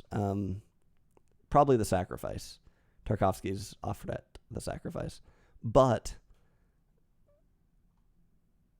there's some other decent movies. Kinzaza, it's a fun movie. Check it out. 1987, we've got Blind Chance. Now we're into Kieslowski, who's going to work here for the next sort of 7 years. We'll be putting out some bangers, and then he's going to die, sadly. Wings of Desire, the Wim Wenders film. This is another movie along with the movie I mentioned earlier, Hiroshima Mon Amour. This is one of the first sort of very highbrow movies that really resonated with me. Wim Wenders, great movie. And it's even got what's his name? Columbo guy in it, which is pretty great. The Untouchables, decent Brian De Palma movie. Full Metal Jacket, really good Stanley Kubrick movie. In some ways, one of the more accessible ones. I talk about this extensively in my Love Actually video. Spaceballs, the movie, came out in 1987. And I'm still waiting.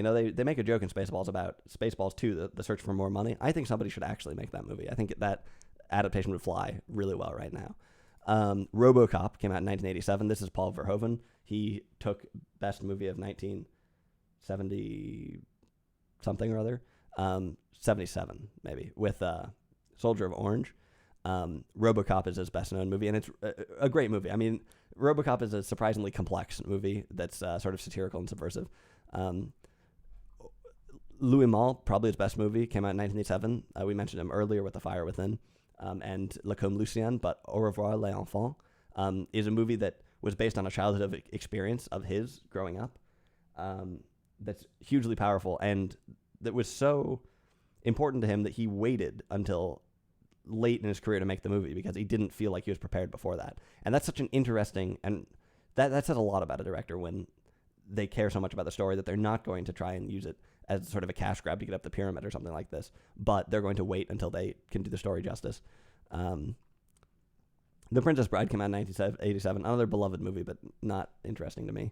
The Last Emperor, phenomenal Bertolucci movie, 87. So this is tough, actually.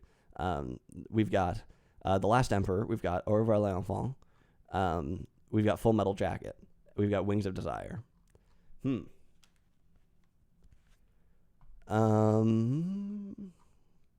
Let's go with Au revoir les enfants. That's a really nice movie. But those other two are also great. Let's see here. 1988, we've got the Zhang Yimou film, Red Sorghum, based on the book Red Sorghum. I have the book back there. Haven't read it yet. Women on the Verge of a Nervous Breakdown. So we've got Almodovar starting to come into play here. Grave of the Fireflies. This movie gets talked about a lot as being like one of the most harrowing movies out there. It's fairly common, I think, for people. I've said this before, but for people who are sort of earlier in their journey into movies, like are getting into being serious about movies, but are still in the beginning stages of it. Often people like that will sort of seek out the most extreme movies. Like, oh yeah, I gotta watch the most violent movie and the most sad movie and something. And Grave of the Fireflies is often talked about as the most sad movie. This is a phase that a lot of people go through. You know, it's no big deal, but there's a lot more to movies than just the most extreme. Grave of the Fireflies is okay. To be honest, by the time I actually got around to watching it, I don't know if I was just like so desensitized or if I was just like if I'd braced myself so much that I didn't find it as affecting as most people mentioned. A Fish Called Wanda is a pretty funny comedy. Akira, extremely famous anime, that was one of the first that really made it big in the U.S.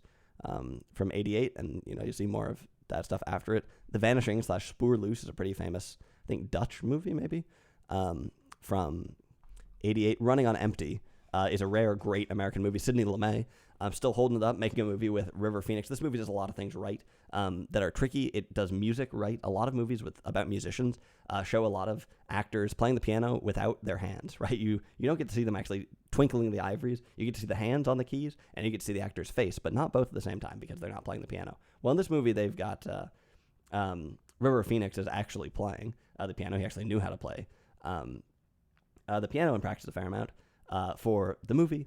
So they do a great job with that. Another thing that a ton of movies fail out is having young actors, having child actors and such. But River Phoenix is, basically one of the greatest child actors that ever was. And it's unfortunate that he was never a whole lot more than a child actor because of his premature death. But Running on Empty is a fantastic memorial to this. Running on Empty is also kind of an interesting movie because it memorializes the 1960s in some ways. It's about a family who are on the run from the feds, basically, because they participated in a laboratory bombing in the 60s as activists. And River Phoenix is their young son who's growing up and wanting to learn how to play the piano. And that's kind of interesting that a movie in 1988, when should be memorializing the 60s in such a way. Dead Ringers, the crazy David Cronenberg film, also came out in 1988. Oh, so did the short film about love with Krzysztof Kieslowski. So did Cinema Paradiso, which is probably going to take 88, to be honest. Again, let me remind you, I complain about this decade. None of these films are American, really. Although Running on Empty, that's an American film, and that's pretty darn good. But Cinema Paradiso has got to take 88 for me. Mississippi Burning is also from 88. That's a great movie. That is an American movie with some phenomenal acting from Gene Hackman, Willem Dafoe, Frances McDormand. A really great movie that I would recommend people watch, especially now. The Naked Gun, the original movie, came out in 88. I prefer the television show, which is from beforehand, but The Naked Gun, obviously, great movie. Time of the Gypsies. This is an Amir Kusturica movie. I think not one of his best movies, but pretty darn good. Heathers. Those were all 89 or all 88. Now we're to 89, and we've got some interesting movies. Heathers is a pretty subversive twisted high school movie that's actually worth checking out. Do the Right Thing. It's the Spike Lee movie. Dead Poet Society. I think it's a pretty good movie. I mean, it's Peter Weir. You've got The Abyss, the James Cameron movie. A City of Sadness. This is another Ho Chiao Xian. I can't say his name. But point is, more Taiwanese new wave. You've got some more Almodovar. You've got, we're starting to get into Abbas Kiarostami here. The Iranian director. So Kiarostami's Close Up came out in that's 1990. My bad. 1989. I think, wow, there's not much came out in 1989. I guess we're going to go with The City of Sadness, which is a really nice movie. 1990, here we come back to Abbas Kiarostami, who's an Iranian director. There's a lot of these Iranian movies from the sort of 80s and 90s are ontologically baffling, as in it's sort of unclear. Like, you think you're watching a movie, and then it's like, wait, is this a documentary? Is this real? Is this actually, like, they really blur the lines between the movie and real life. And, like, you read about the plots of these movies, and you can totally understand. So Close Up, for instance, is about a big cinema fan who is impersonating a director named Mohsen Makhmalbaf, who I've seen a movie of that we'll touch on in a minute here. And he goes to he goes and, like, impersonates the director to make a new film, basically. He comes and he says, hey, I'm this guy, and I want you guys to be in my new movie. And then they basically make the movie. Now, this movie also is sort of about this dude's, like, trial, but the movie also is kind of the movie itself in some way. So it's, like, it's very sort of confusing, and with purpose. These movies are deliberately ontologically baffling, to really blur the lines of the movie. And The Real World. Goodfellas came out in 1990. I'm not a huge fan of that. Dance with the Wolves came out in 1990. This is can be a somewhat controversial movie because some people would say that Kevin Costner is sort of the white savior in this movie. And that's, I think, true. At the same time, this movie, I think, does take some pretty big steps forward in terms of actually having, like, real Native Americans in the movie. And I do think that it is a pretty good movie in a lot of ways. The ending to this movie, I really like the ending, just from the music and the imagery and everything sort of coming together. And I think in general, this is one of my favorite scores from John Barry. And the movie has a lot going for it, but I understand why some people are put off by it. So 1990, not much. I guess it goes to Close Up from Abbas Kiarostami.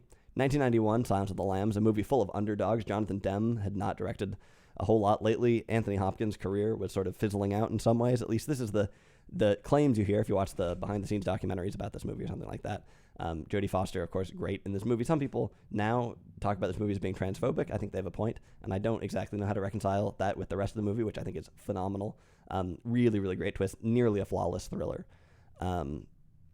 Delicatessen came out in 1991 from Marc Caro and Jean-Pierre Jeunet, who would go on to make Amélie, but Delicatessen is a much sort of darker, sort of playful vaudevillian movie. I talk about this extensively in the Love Actually video. The Double Life of Veronique, like I said, we're coming up on Krzysztof Kieslowski land. Kieslowski, easily one of the greatest directors to ever work. The Double Life of Veronique is an amazing movie. Kieslowski focusing a lot on sort of subterranean connections between us, things that unite people from all over the place. And in The Double Life of Veronique, he takes this very literally by essentially cloning Irene Jacob's character and having two of her around. Basically, it turns out that there's like two of this woman who just live totally disparate lives and whatnot. But again, this sort of idea of a sort of spiritual connection that's sort of subterranean between all of the superficial divides and dramas of our daily lives. 1991, we also got Europa, the Lars von Trier movie. Lars von Trier is extremely polarizing, even between movies. Some of his movies I think are really good. Some of them I think are really bad. For instance, Dancer in the Dark I think is trash, but Dogville I really like. Europa I think is pretty cool. The style of this movie is incredibly interesting, using all kinds of cool techniques. I recommend watching this movie just to see what it looks like.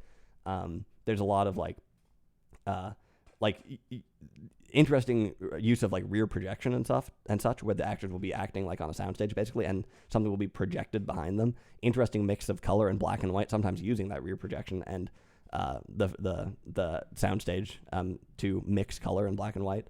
A really stylish and interesting movie. Europa is about German trains, basically, which is a sketchy topic, and some people might suggest that this movie is sort of sympathetic to fascists or something. I don't think that's really the case, but it is kind of a dicey movie, and like I said, Lars von Trier, incredibly polarizing director. But for me, I like that movie. 1991. Let's see, we got Terminator 2, Point Break, horrible movie. I hate that movie.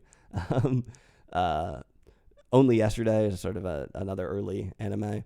A Brighter Summer Day. Oh, that's going to take this. Oh, geez. Maybe not. Okay, well, we've got Raise the Red Lantern, which is another Zhang Yimou movie. Like Red Sorghum I mentioned. That's a famous Chinese movie that's really good.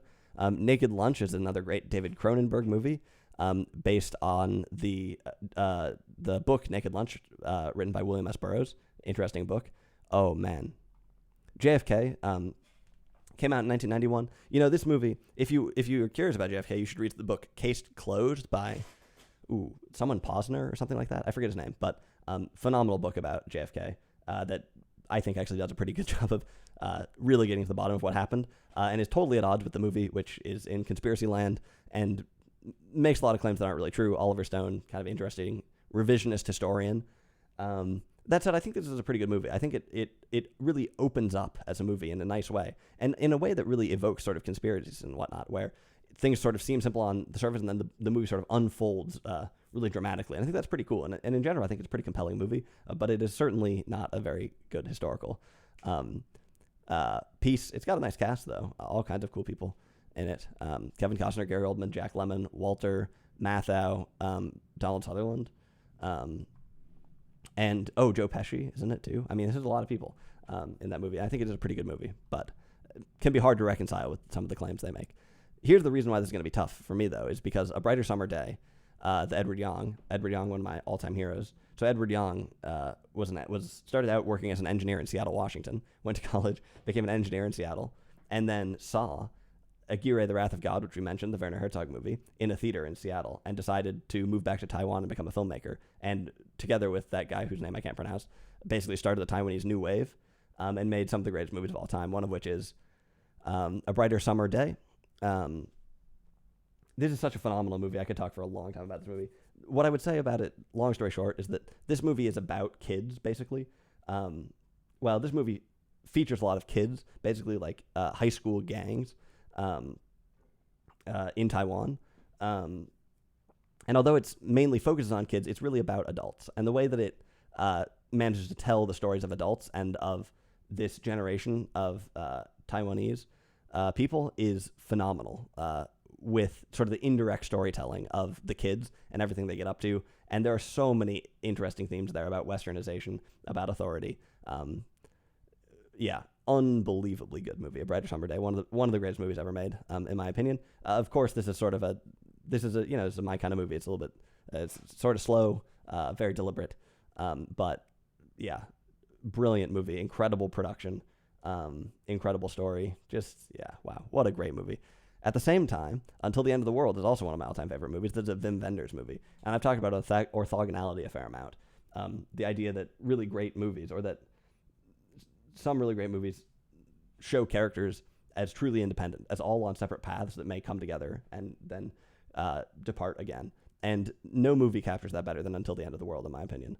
This is a movie that changed the way that I view the world, that I watched when I was a senior in college, and that shaped my thinking about having come together in a community of people at college, in school, and departing from those people, and having our paths go out into the world and whatnot, and then run up against other people's. And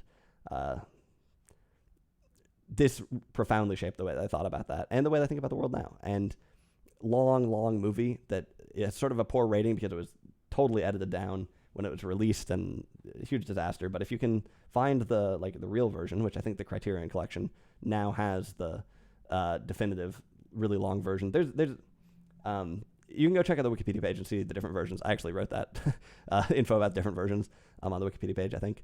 And there's some different versions, but suffice to say, watch the longest one you can, and this movie is incredible. And like I said, The Double Life of Veronique, incredible movie, and Europa is a good movie, and Delicatessen is a phenomenal movie, and The Silence of the Lambs is one of the best thrillers ever made. So 1991, they were bringing the heat. Oh, and I skipped All the Mornings in the World, which I think is the best movie about music. I talk about this fairly extensively in the Love Actually movie, but this is such a beautiful movie that is criminally underseen. And the Criterion Collection should do a restoration of this, because currently it's sort of hard to track down this. And I don't even think I don't think you can find that in like Blu-ray or like HD quality anywhere, which is really a shame. So 1991 is a very tough one, but I think I got to go with A Brighter Summer Day. I mean, I said it was one of the greatest movies of all time. And I mean, Until the End of the World is a phenomenal movie. Yeah, I mean, these are great movies, but I guess I'll go with A Brighter Summer Day. 1992, we get Unforgiven, the Clint Eastwood film, sort of a neo-Western sort of thing. Honestly, I don't really remember this movie at all. So I don't think it was profoundly interesting to me. I do think it's probably a pretty good movie. You might like it, but it wasn't deeply interesting to me. Last of the Mohicans I didn't enjoy very much. Although I kind of like Michael Mann as a director, and the music for it is pretty good, especially the main theme. Glengarry Glen Ross is has developed a slight cult following that honestly I don't really understand that much. Okay, movie.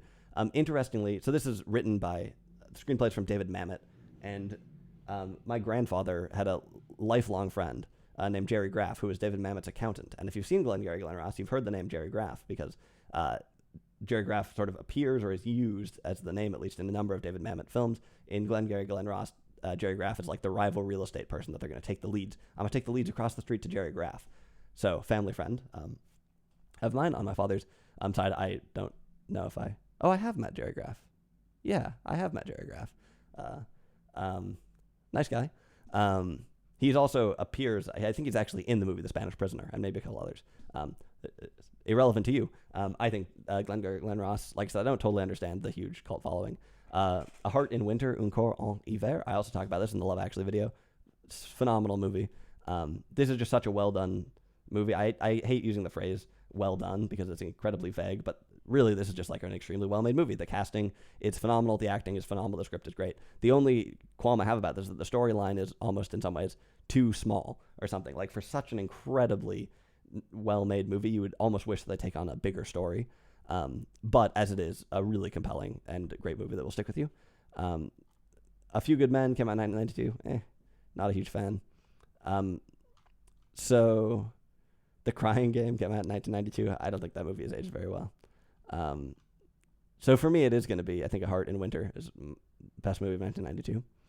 1993, we have Farewell My Concubine. This is Chen Kaige. I'm probably not pronouncing that right, but this is a pretty famous Chinese movie. This is a really good movie.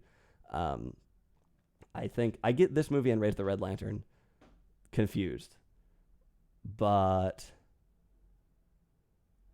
this Farewell My Concubine is right. Farewell My Concubine is like the circusy one, or the theatrical one. This is a really good movie.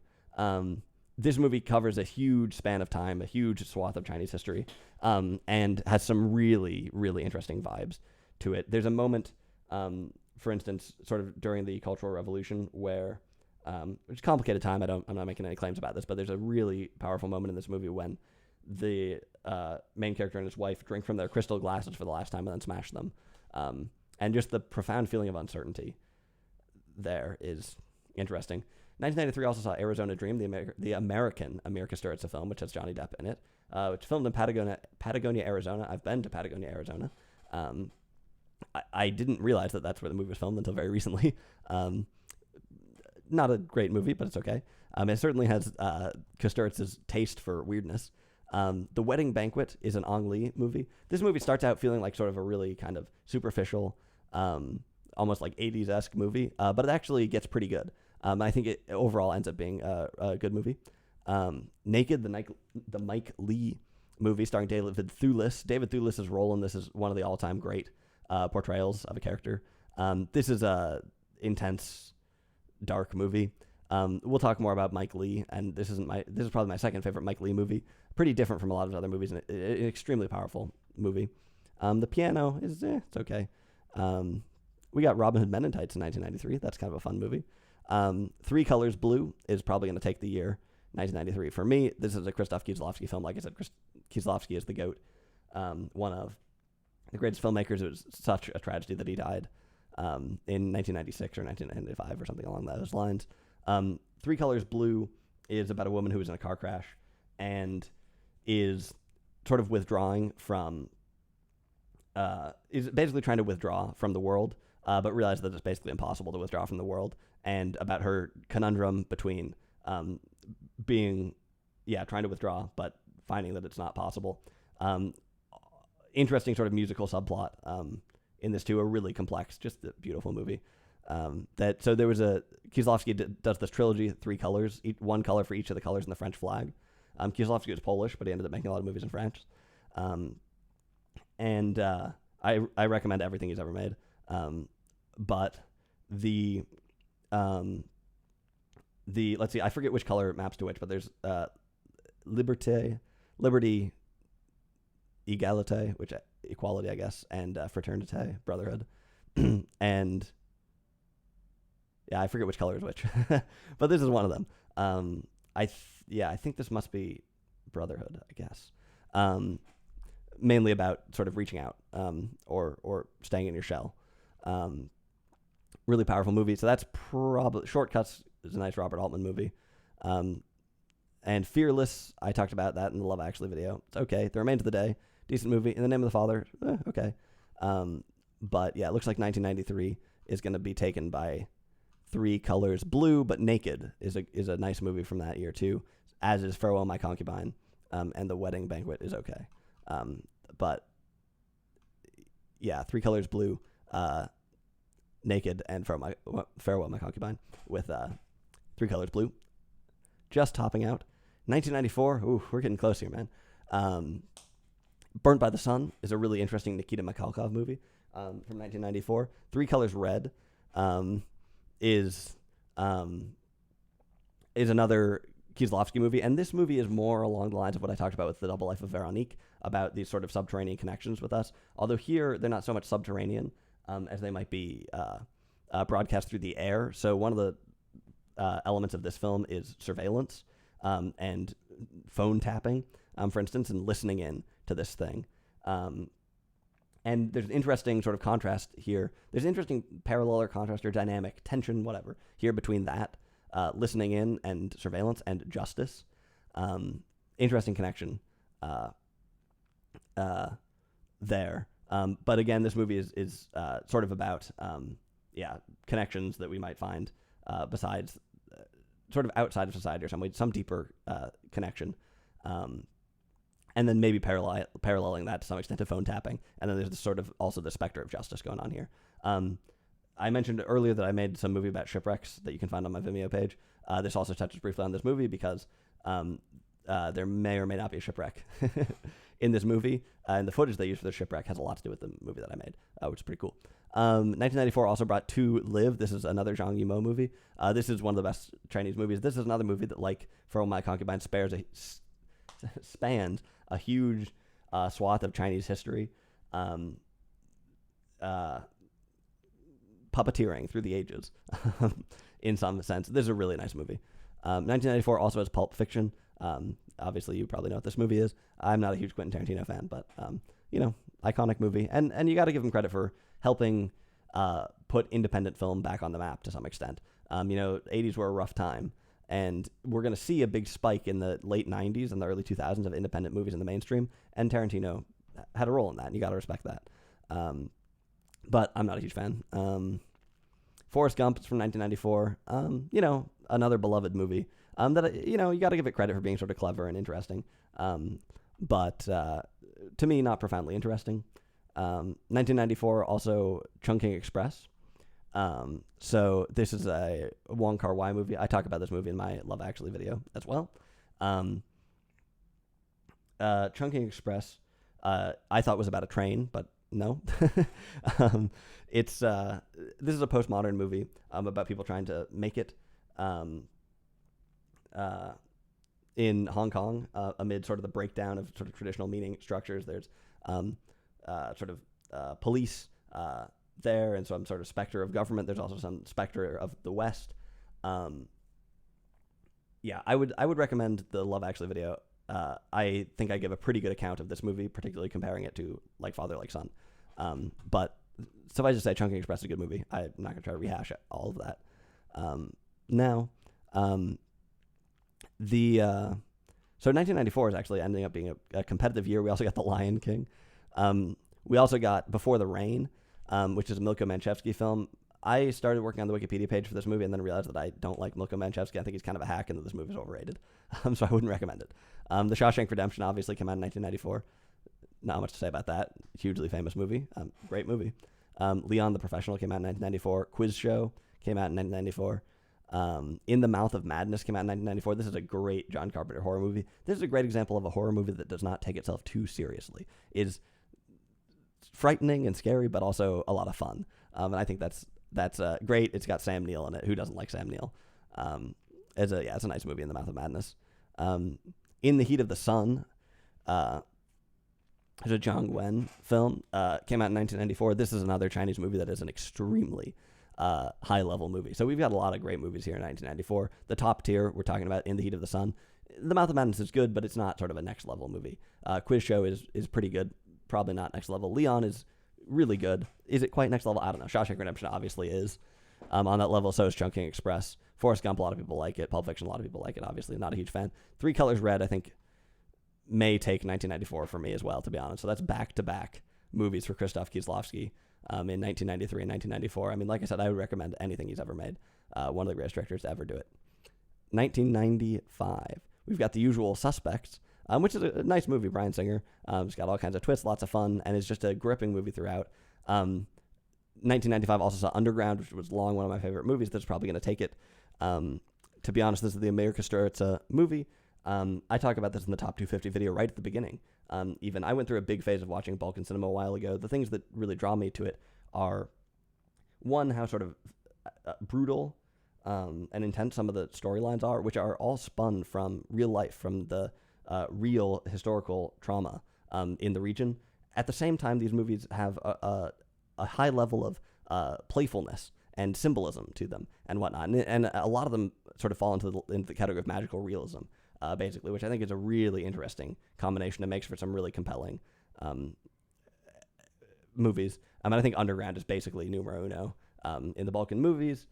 Spheres, there are other good ones, but this is sort of the most famous, and for a reason. It's a really, really good movie. I would like to watch it again. I'm not sure if it would still be like totally up at the top for me, but for a long time, this was one of my like top 2-3 movies. Was Underground from Amerika Sturica. So that would probably take 1955. But Ulysses Gaze, the Theodoros Angelopoulos movie, is really good. I mentioned earlier The Traveling Players.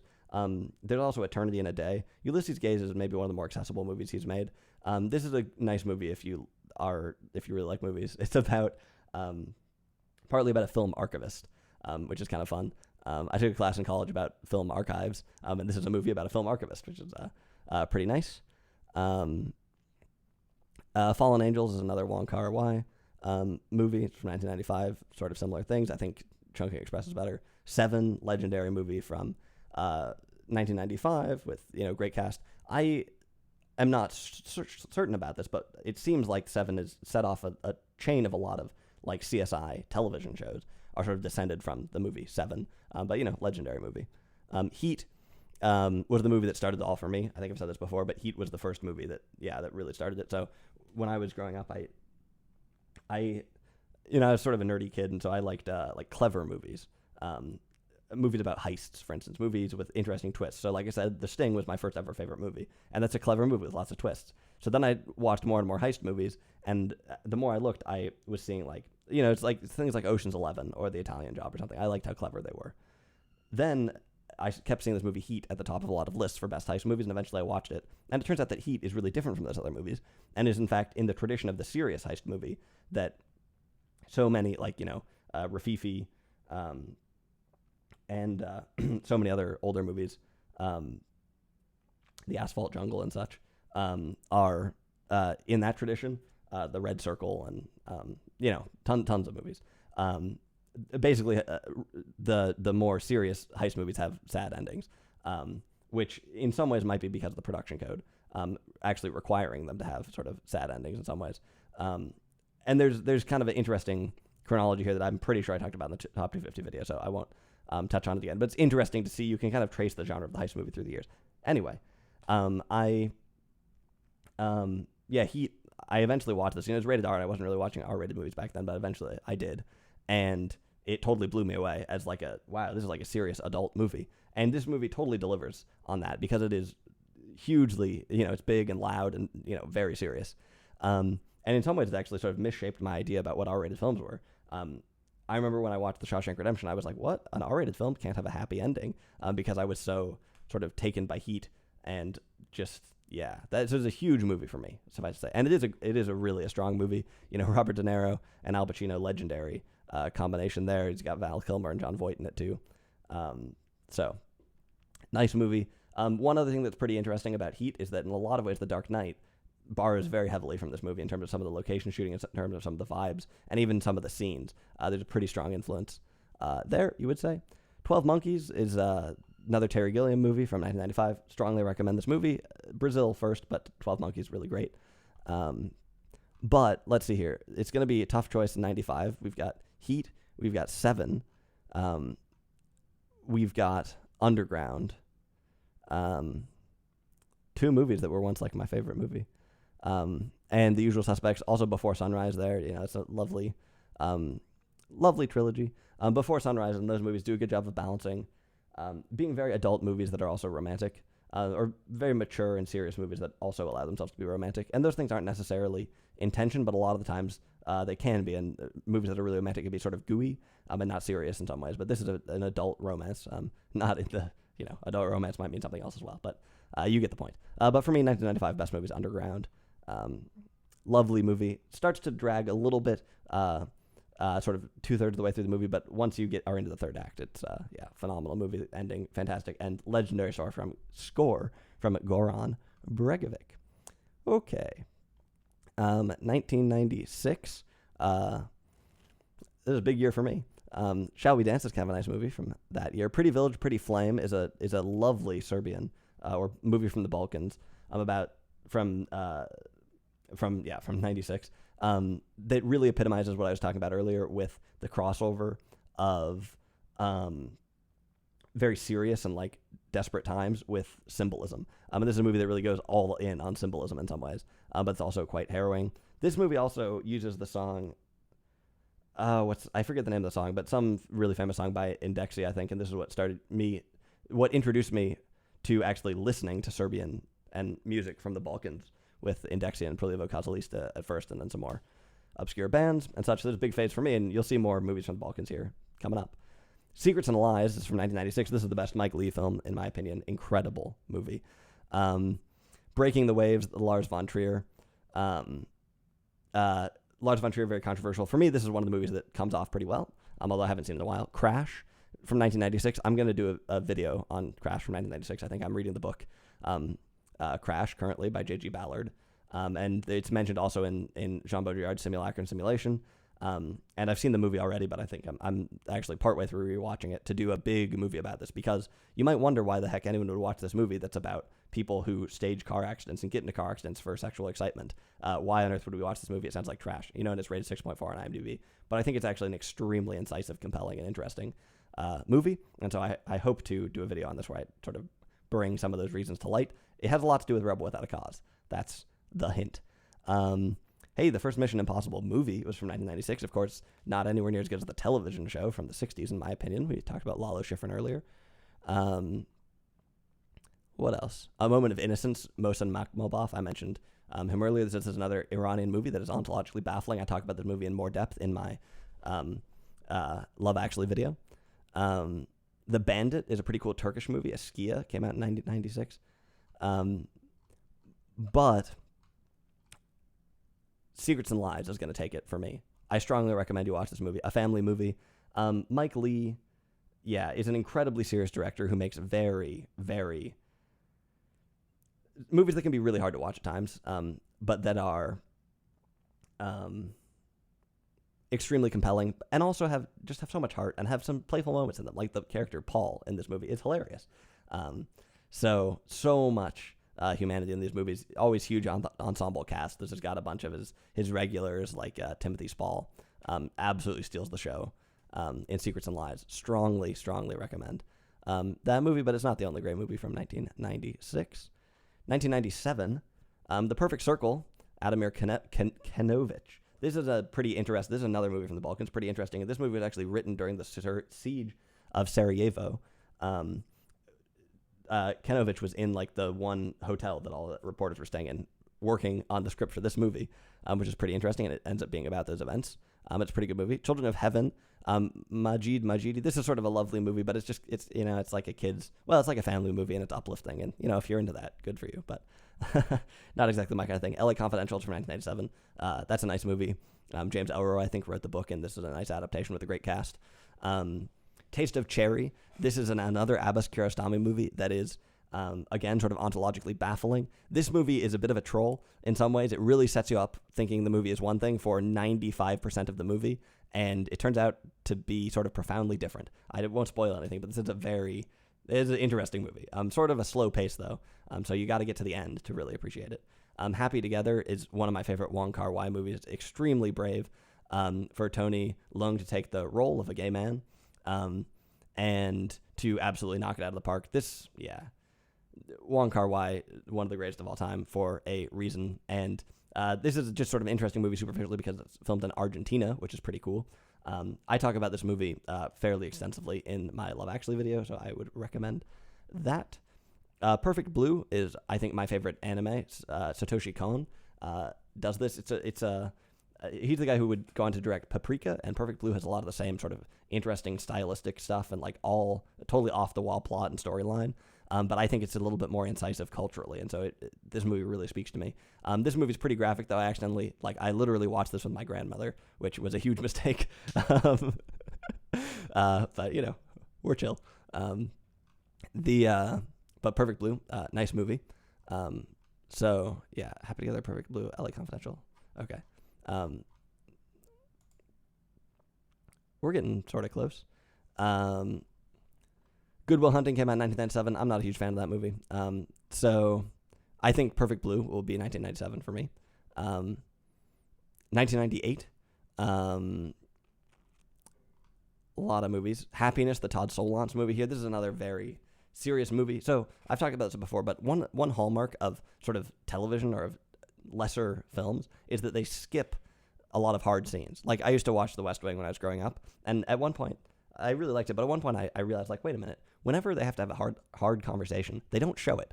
Like Leo McGarry enters the president's office, and then they just cut to outside where they show them talking about it, but they don't actually have the dialogue.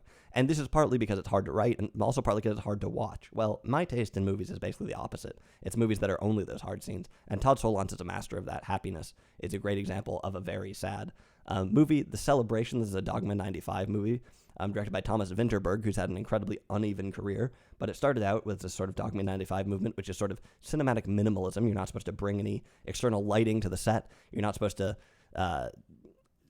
record sound very naturally. You're not supposed to change the set. Kind of the opposite of sound stages, looking for a new form of authenticity. And who knows if that really makes very much sense. But Festen, The Celebration, is hugely harrowing, really powerful, interesting Danish movie that would usher in sort of a decade of really great other Danish movies. 1998, almost certainly the best movie of 1998 for me is going to be The Truman Show. Almost a perfect postmodern movie that is deeply incisive about some ideas of our culture and our society, but that's also really fun to watch, compelling and interesting. American History X is from 1998. I'd have to watch that again to really know what I think about it, but it's a pretty harrowing movie. At least Dil Se is from 1998. I try not to watch Bollywood movies from before the year 2000, but Dil Se is an exception. This is actually a pretty good movie. It's one of many Bollywood movies where the first half is like pretty romantic and interesting, and then the second half is about terrorists. Rushmore from 1998. That's a pretty good movie. I'm not a huge Wes Anderson movie, but that's, can't say anything bad about that. The Thin Red Line is a nice Terrence Malick movie from 1998. But like I said, 1998 is going to be taken by The Truman Show. Fantastic movie. 1999. We're getting close. Unfortunately, I think these last categories are going to have more and more movies. The All About My Mother, Pedro Almodovar, strong contender for 99. Love that movie. Being John Malkovich, pretty cool. Movie written by Charlie Kaufman. Fight Club, oh boy, this is going to be hard. American Beauty. Magnolia is an okay movie. Okay. So it's really between Fight Club, American Beauty, and All About My Mother. And I think I'm going to go with Fight Club just because it's such a legendary that it's so polarizing that people will watch once and think this is great and watch it again, think this is horrible and watch it again. You know, there's some of the themes here about masculinity and about anarchism are polarizing ideas that are hard to handle. And Fight Club ends up being a pretty, kind of a mess of a movie, but a wonderfully subversive movie at the end of the day that sparks so much thought about how to live and such. So big fan of that. American Psycho 2000. I've heard this described as a rampantly misogynistic book turned into a radically feminist movie. I think that's sort of overselling it, but this is a pretty interesting movie. Requiem for a Dream, absolute sledgehammer of a movie. I think this is a good movie, although I'm not really a big fan of Darren Aronofsky, but Requiem for a Dream is undeniably an affecting movie. Amores Perros is a good movie from Alejandro Iñárritu, one of his earlier things before he really had a couple of big years in the United States with Birdman and The Revenant and such. But he was making good movies for a long time, like Amores Perros. Really nice movie. Almost certainly my favorite movie of 2000 is going to be sort of my other favorite movie at the moment, which is E.E., a 1 and the 2, directed by my hero, Edward Young. Insanely good movie. This movie takes about 55 minutes to get going, which can be a bit off-putting. It's getting kind of dark in here. Hopefully you can still see me. This movie takes about 55 minutes to get going, but once it does, I mean, there are a few movies that are so... that lay out life in such a profound way. This movie and The Nun Story basically defined my taste in movies for the last 2.5 years. I saw them both in college around the same time, and they completely changed my cinematic life, my taste entirely, and my life also. So E.E., I think. And I mean, there's a personal aspect to this, but still E.E. is just a phenomenal movie on its own right. And there's some other nice movies from here, but I think that's got to take 2000. For me, although I should say 2000 also brought us In the Mood for Love, which I think is another one of the all-time great movies. I don't have quite so much the personal connection to it, but one of the all-time great movies, In the Mood for Love, a Wong Kar-wai movie. This might be one of the most beloved movies among like academics. What a great movie. We also got Werckmeister Harmonies from 2000. This is a hit-or-miss movie, very slowly paced, but really interesting. A Whale features prominently. Snatch, the Guy Ritchie, if you like sort of the... Grindhouse movies. Well, this is one. Nine Queens is a pretty good movie. Memento, it's okay. Joint Security Area is one of Park Chan-wook's first movies, which huge Park Chan-wook fan.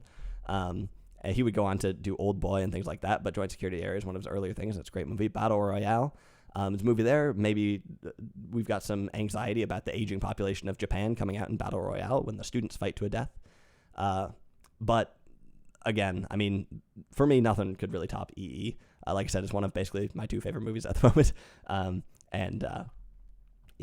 Very hard to top that.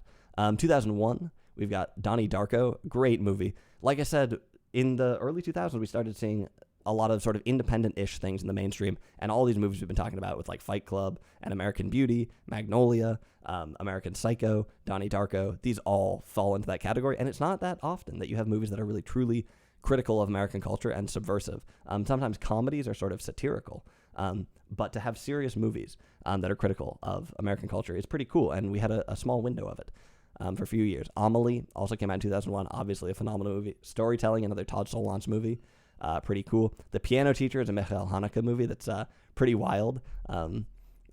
The Mulholland Drive, the David Lynch movie, came out in 2001. What a great movie.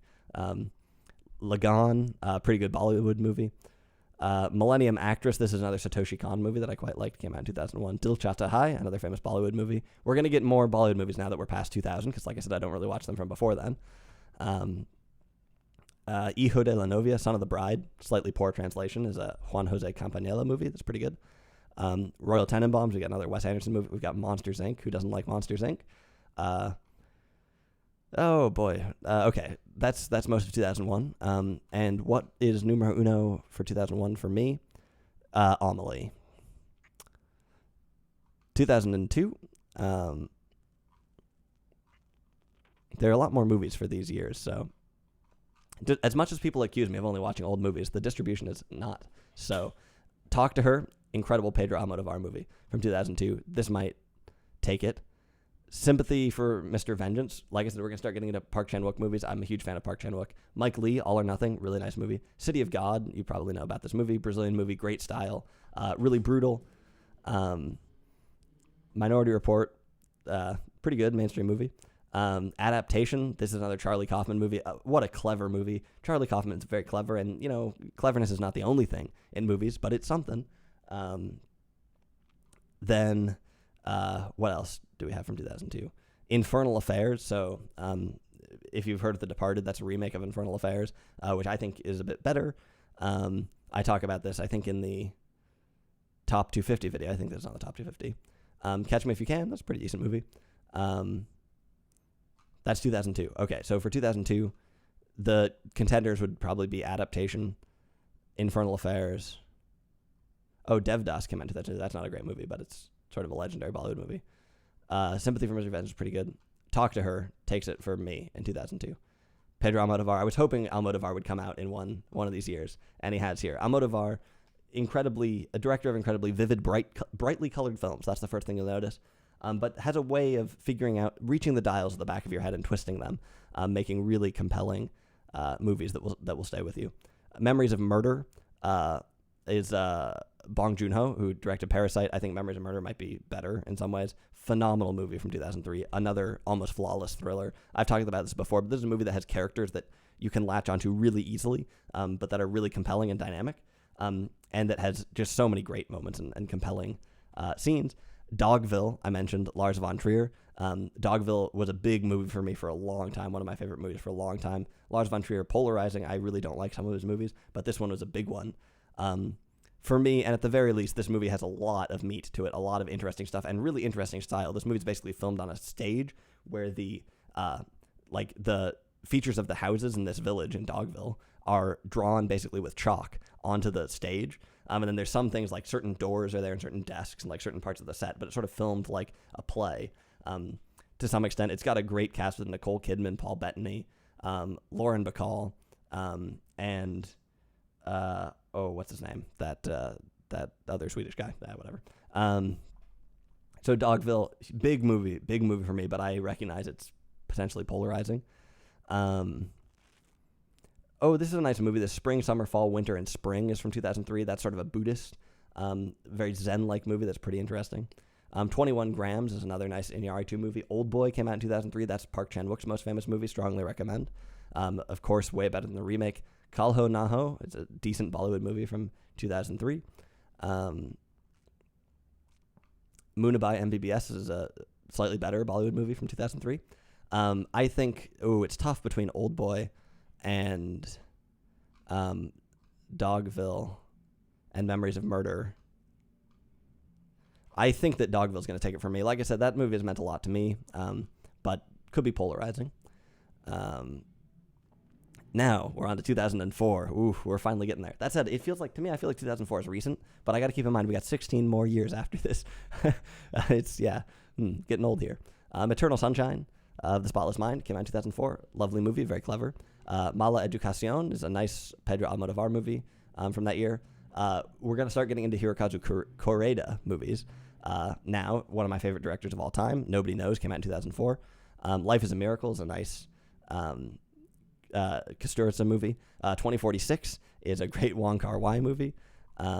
Black Friday is a nice Anurag Kashyap Bollywood movie. This is Anurag Kashyap, I've mentioned this before, but is one of the people who's taking Bollywood past sort of the 1950s America, then past what is sort of equivalent to American cinema in the 1950s, which is like a hugely nationalized cinema, basically, into something a bit more subversive and interesting. He's the man for that, basically, and he kind of kicked it all off with his movie Black Friday, which came out in 2004. Although there was a huge delay on getting it actually released, and I'm not sure if it's possible nobody saw it for like another decade, or it's possible that it came out like a decade before and nobody saw it until 2004. I forget the dates exactly, but a hugely controversial movie and one that really opened the door for a lot of other things. Vera Drake, Mike Lee. This movie's at the beginning of my Love Actually video, so you can go check that out. This is, Mike Lee makes such heart-wrenching but also compelling movies. And so this, phenomenal movie. The great acting too, Imelda Staunton, fantastic. But this movie is, on the surface, this is like a morality play. So the sort of story here is that Vera Drake is an abortionist in the 50s, I guess. There's an interesting specter of the war floating around that's interesting and informs the movie in subtle ways. She helps out a lot of mostly poor women who want abortions. There's some very interesting scenes about how wealthier women get abortions at the time. And she sort of runs into trouble with the law for this because what she's doing is illegal. On the surface, this seems like a very sort of didactic morality play movie, but Mike Lee's a great director, and this is actually a complex and interesting and beautiful movie. So Vera Drake, strongly recommend that. It also sounds like it could be an adult entertainment star, but maybe it is, but not in this movie. Downfall in 2004. There's the movie about Hitler, right? It's pretty good. Crash, 2004. That's sort of a controversial movie for various reasons. I might do a video on this separately, but I need to rewatch it to really know what I think about this. Some people say this is a horrible movie. It's not a horrible movie, but it is sort of heavy-handed, and it's not really clear that they get the balances right on some of the issues that they cover. El Crimen Perfecto. This is an absolute sleeper film from Alex de la Iglesia. This is like one of the most off-the-wall movies you'll ever see. Strongly recommend El Crimen Perfecto, which in the title of the movie is actually called El Crimen Fairpecto, the perfect crime. Great, really off-the-wall movie. $1 Million Baby came out in 2004. That won Best Picture. I think Paul Haggis wrote that movie. Pretty good sports movie. What can you say? Swadesh, big Indian movie from the time. So 2004. What do we say here? Vera Drake, quite good. 2046, quite good. Oh, Cha no Aji is a nice Japanese movie, but Nobody Knows is a strong contender.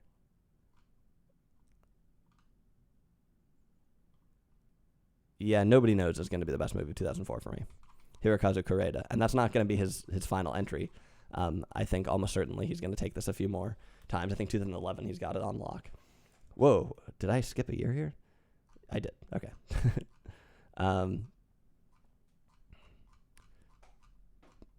2005.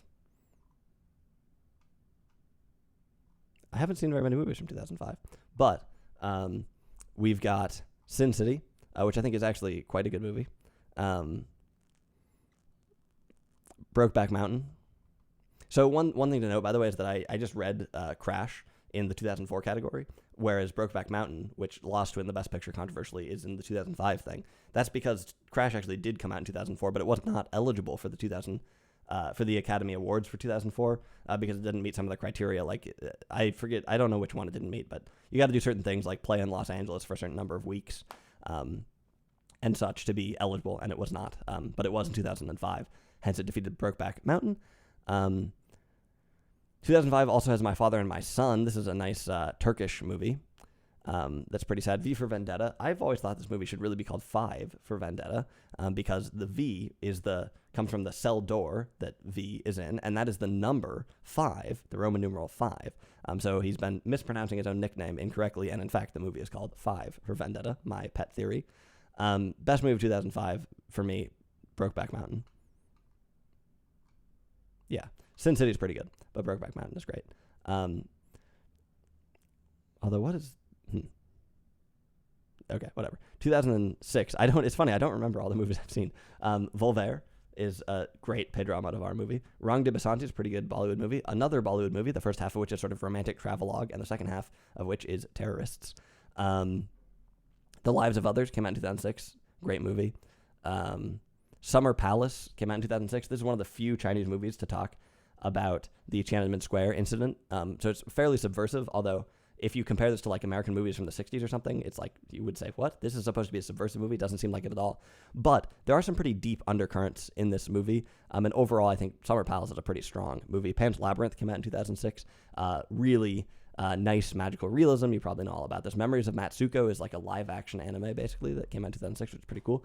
Omkara is oh right, this is the Vishal Bhardwaj version of Othello, which is okay. But Haidar is his best movie by far. Paprika, again, Satoshi Kon. This is going to be his most famous movie. Nice movie, strongly recommend. The Fountain, the Darren Aronofsky movie, came out in 2006. I think this movie is absolute trash. I would strongly recommend that you stay away from it. The Departed came out in 2006, pretty good movie. I prefer Infernal Affairs, but that's all right. Park Chan-wook had I'm a Cyborg, but that's okay in 2006, which is nice. So, Volver, Pan's Labyrinth, Summer Palace, Paprika are the leaders so far for 2006. Oh, and that was all of 2006. So, Volver takes it from me, just beating out Pan's Labyrinth, I think. But those are two pretty good movies. 2007, we've got Hot Fuzz, a lovely comedy. Ratatouille, The Simpsons movie.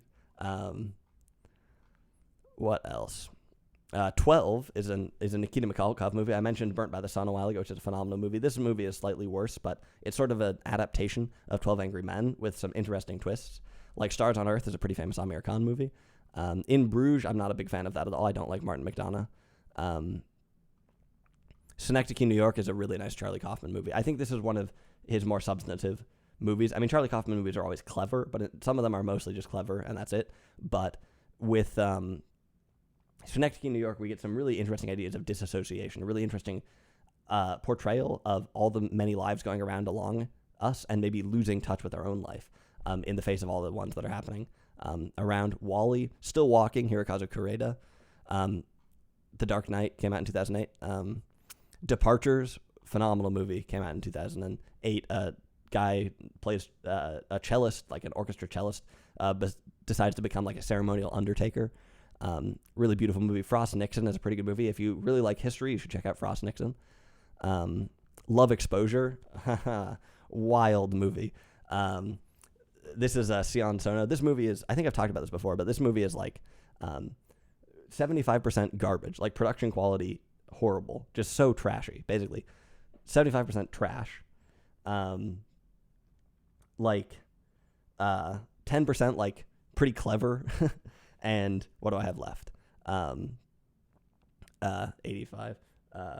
And then 15% just like, then 10% just like pure vibes. And the last 5 isn't even there. Somehow you take that huge mess together and it ends up being an extremely compelling movie. Love Exposure, really long, really off the wall. I wouldn't recommend it to everyone.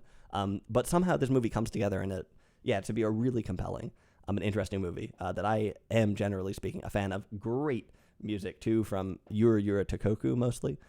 Really cool.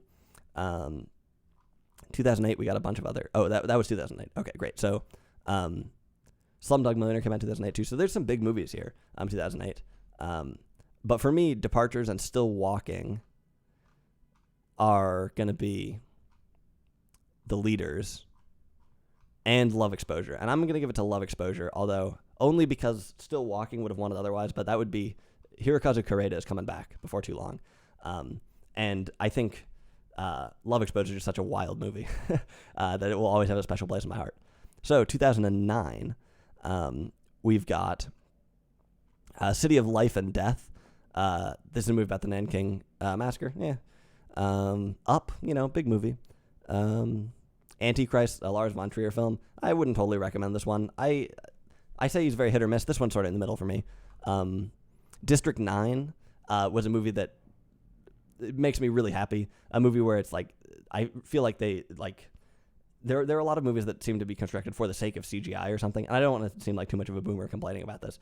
But there are a lot of movies that are just sort of blatant flexing of modernity, basically. District 9 feels like a movie where they get it right in terms of a modern action movie that leans heavily on CGI. Really like it. The Secret in Their Eyes also came out in 2009. This is one of the few movies that manages to be a bit more than a thriller and doesn't totally screw itself over. It's very common, I think, for movies that are like thrillers to try and go slightly further and be a little bit more than the thriller, and they usually just overextend themselves and collapse. But The Secret in Their Eyes nails it and is a thriller, but is also, a lot more. Mr. Nobody came out in 2009. This was for a long time one of my all-time favorite movies. A guy named Gen suggested this to me in high school, and I took his suggestion and watched it, and this is a great movie that has, I've seen it a number of times now, and I was first suspicious. At first I thought that this might just be a movie that I would like as a kid, but I wouldn't like it much now, but it holds up pretty well. It's not one of my all-time favorites anymore, but it's a nice movie. Three Idiots from 2009, legendary movie. This is everyone's entry into Bollywood, should be Three Idiots, most likely. So Three Idiots, Mr. Nobody, those are movies that I have been favorite movies of mine. The Secret in Their Eyes, phenomenal movie.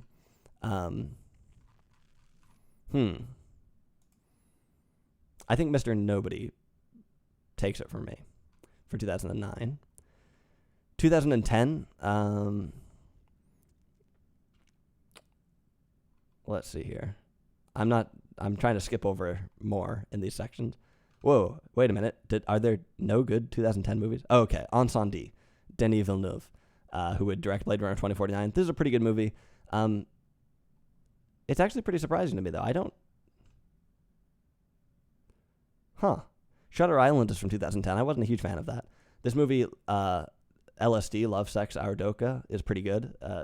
Not very widely seen Bollywood movie made by Deepakar Banerjee, who I think is a sort of a mentee of Anurag Kashyap, or Anurag Kashyap maybe produced this movie. That movie's pretty good. It's going to be Incendies, though, or Incendie. Interesting. I got to find some more movies from 2010.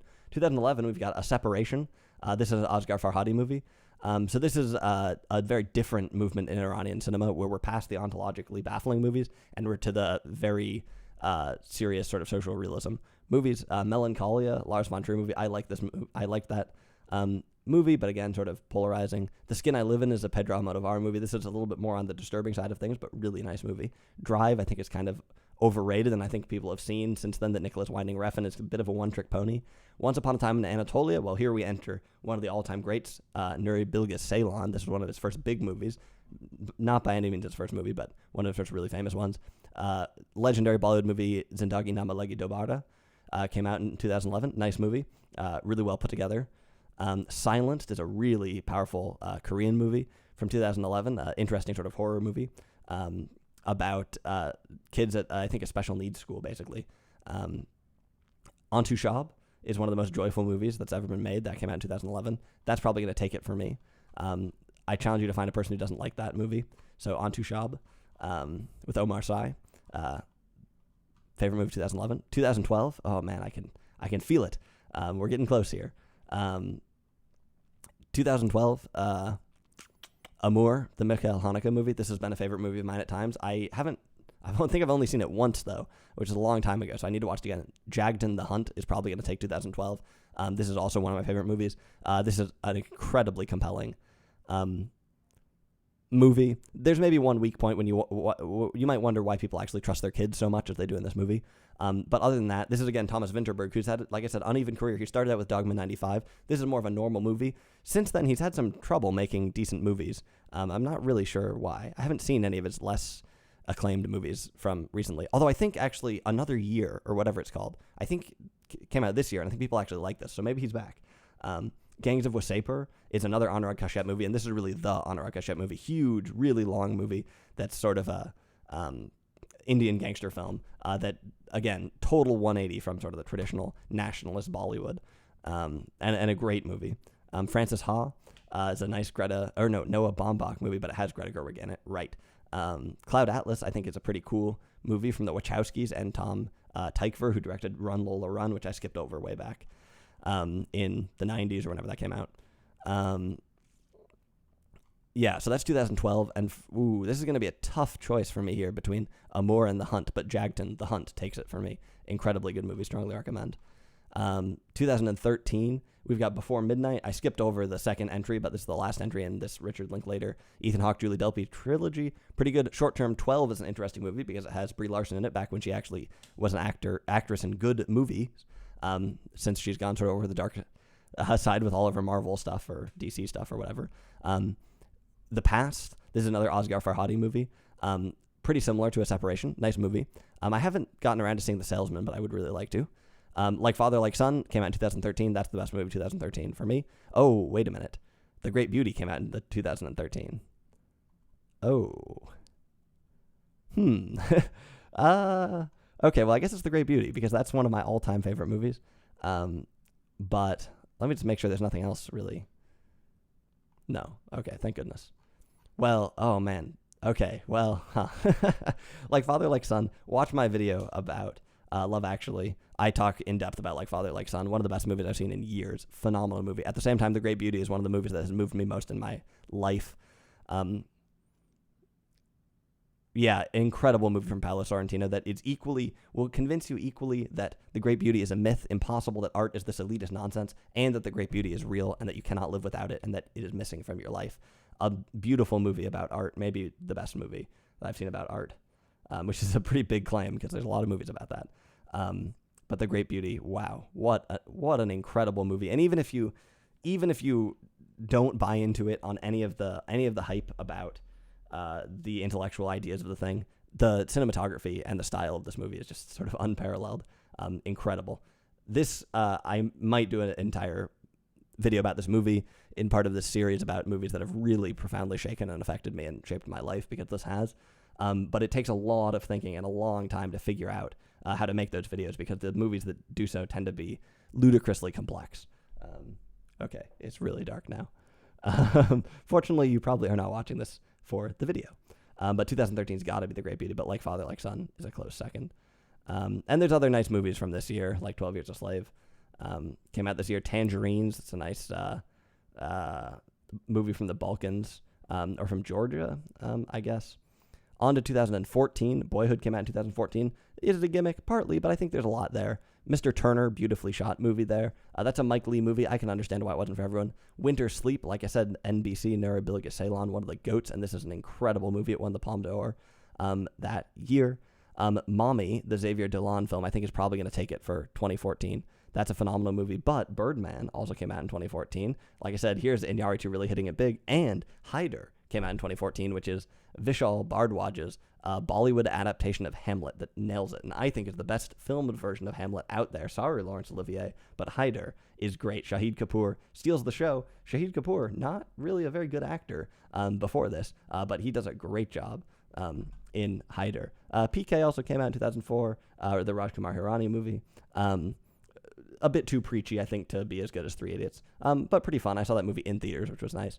So yeah, 2014, Mommy, the Xavier Dolan film, takes it for me, although Winter Sleep is incredibly good, and if I weren't going to give NBC a movie in a couple years here, then that would probably take it.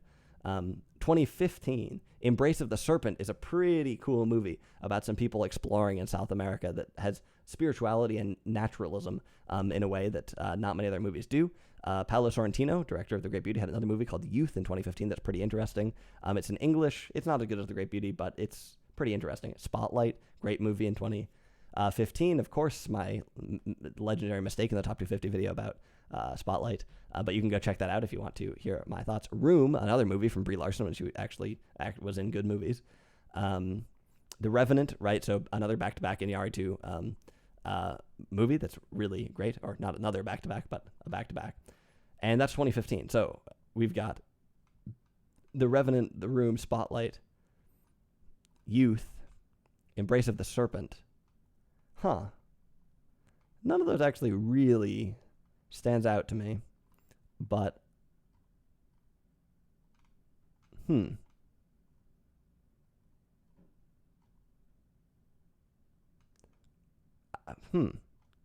Well, I really don't know how to pick. I guess I'll go with Embrace of the Serpent. That's a pretty... Well, no, let's go with Spotlight. That's a nice movie. Nice to see Michael Keaton. Again, Kapoor and Sons is a great family movie, a Bollywood movie, lots of twists. This is, like I said, this is a nice movie just to watch with a family, although it might be tough to get everyone in your family to buy into the subtitles.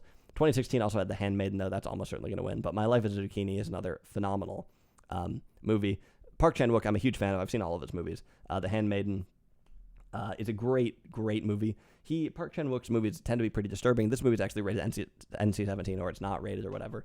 And it's sort of an erotic movie, which brings another sort of component to his movies that we hadn't seen in the past, and that I think adds to the movie, I guess. Yeah, The Handmaiden, really phenomenal movie. My Life as a Zucchini I talk about in the Love Actually video. This is one of the best. This is a claymation or a stop motion film that is just amazing. It's short, but what a beautiful movie, sort of a coming of age movie about a orphaned kid living in a group home. That is really beautiful. Your Name came out in 2016. That's a pretty nice movie. La La Land came out in 2016. That's trash. I'm really not a fan of Damien Chazelle. Arrival came out in 2016. Denis Villeneuve, I like Denis Villeneuve, and Arrival has interesting heritage in 1960s sci-fi. There's a certain sort of spirituality there. Like, you think about the links between Arrival and Close Encounters, right? Which is not from the 60s. But there's an interesting link there. And I just reviewed the movie Phase 4, which is also not from the 60s. But it has a sort of another interesting kind of link between something like Arrival. I like sort of the spirituality approach to it, and in general, a smart movie. On the Milky Road is the latest Amir Kusturica movie that came out all the way back in 2016, and now apparently he's retired to the country to be a juice farmer or something. The Invisible Guest is a fun thriller. Dear Zindagi is a surprisingly good movie, surprisingly good Bollywood movie with Alia Bhatt from 2016.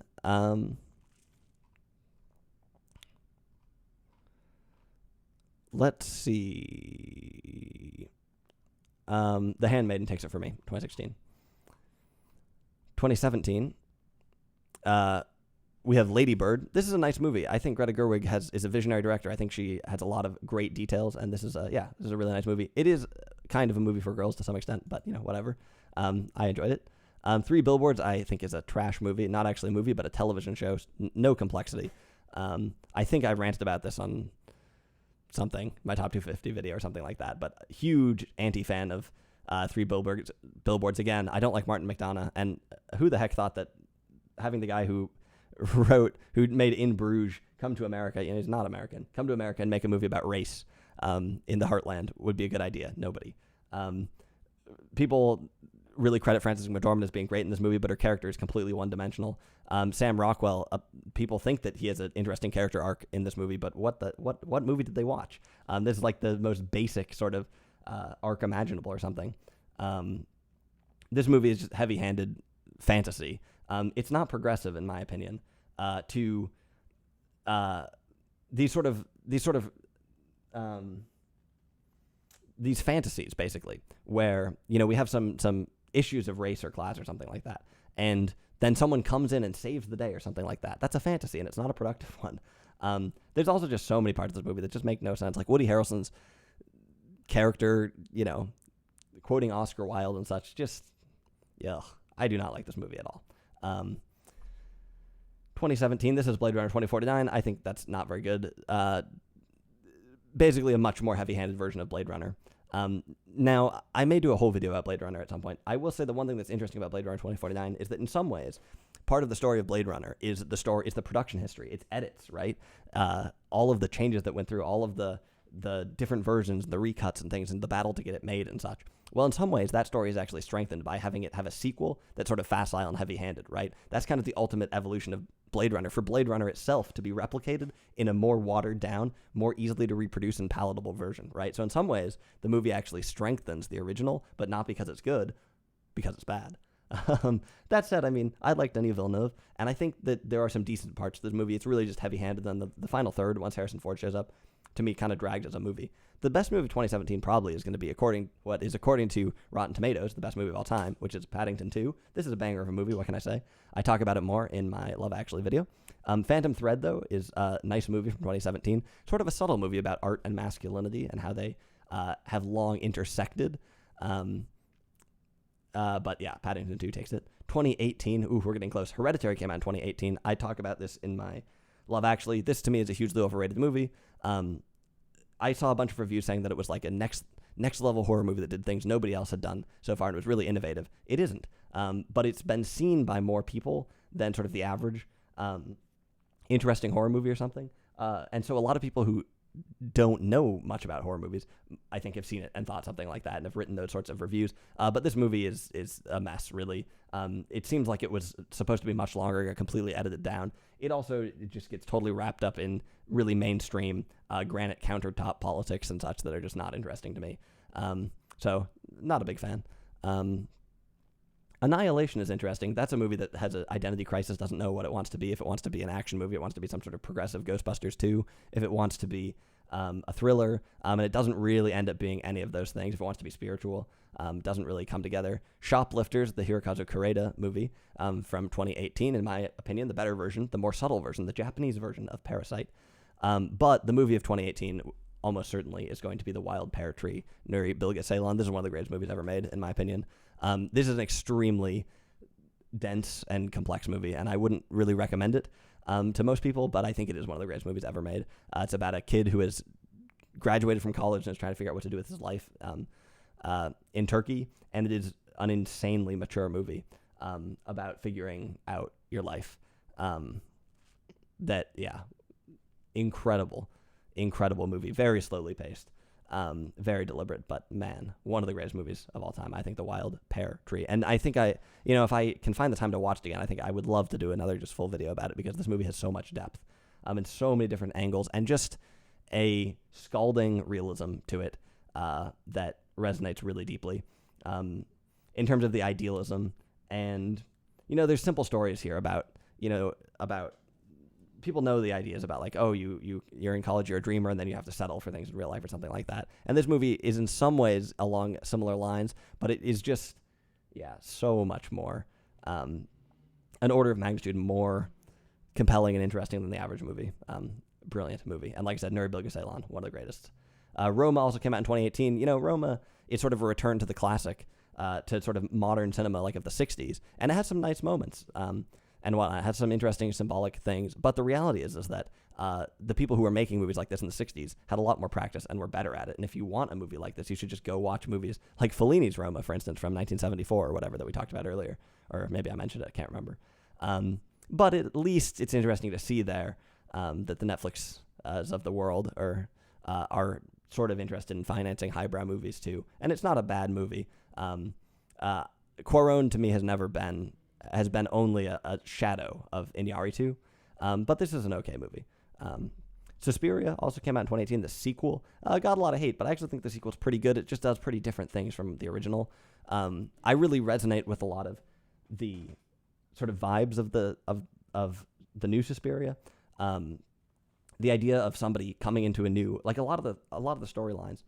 I remember if you've seen the movie Room 237, which is a documentary about The Shining, which is making the claim about how Stanley Kubrick helped fake the moon landing and how The Shining partly documents this. One of the things they say in this movie is that if he had faked the moon landing, he would have done a lot of things that are sort of similar to the kinds of things that happen in this movie. For instance, in The Shining, there's like this interview where they're first sussing out Jack, right? And there's like having to keep a secret from his wife and all these things like that. Like there's all these things that are sort of similar or adjacent to what the movie might actually be about. Now, who knows if this is really the case? But the thing for me in Suspiria is the similar kind of logic, where the actual story in the movie doesn't make a whole lot of sense, but a lot of the sort of dynamics seem to be adjacent to things that I experienced, especially partly when I was coming to my first job after graduating and being a newcomer and whatnot and finding my way, and then sort of making the switch from feeling like a newcomer to feeling like I'm on top of things and suddenly maybe seeing people around me really differently. That kind of thing is all over the place in Suspiria, and I quite like that. But on the surface, the movie can seem a little empty or something like that. Never Look Away came out in 2018. This is directed by a guy with a really long name who also directed the Lives of Others. Never Look Away is a good movie about art. It doesn't have quite the depth of something like The Great Beauty, but it does a pretty good job of showing in a pretty easily to understand, in a pretty compatible way, like for a mainstream audience, sort of the struggles of art in a non-cheesy way, and in a pretty legit way that I like. So let's see. 2018, we had Never Look Away. Oh, right. I said The Wild Pear Tree takes it, which it does, without a doubt, hands down. Phenomenal movie. 2019, we have Dolor y Gloria, Pain and Glory, the new Almodovar movie. We have Parasite, We have Once Upon a Time in Hollywood, probably my least favorite movie of all time, and First Cow.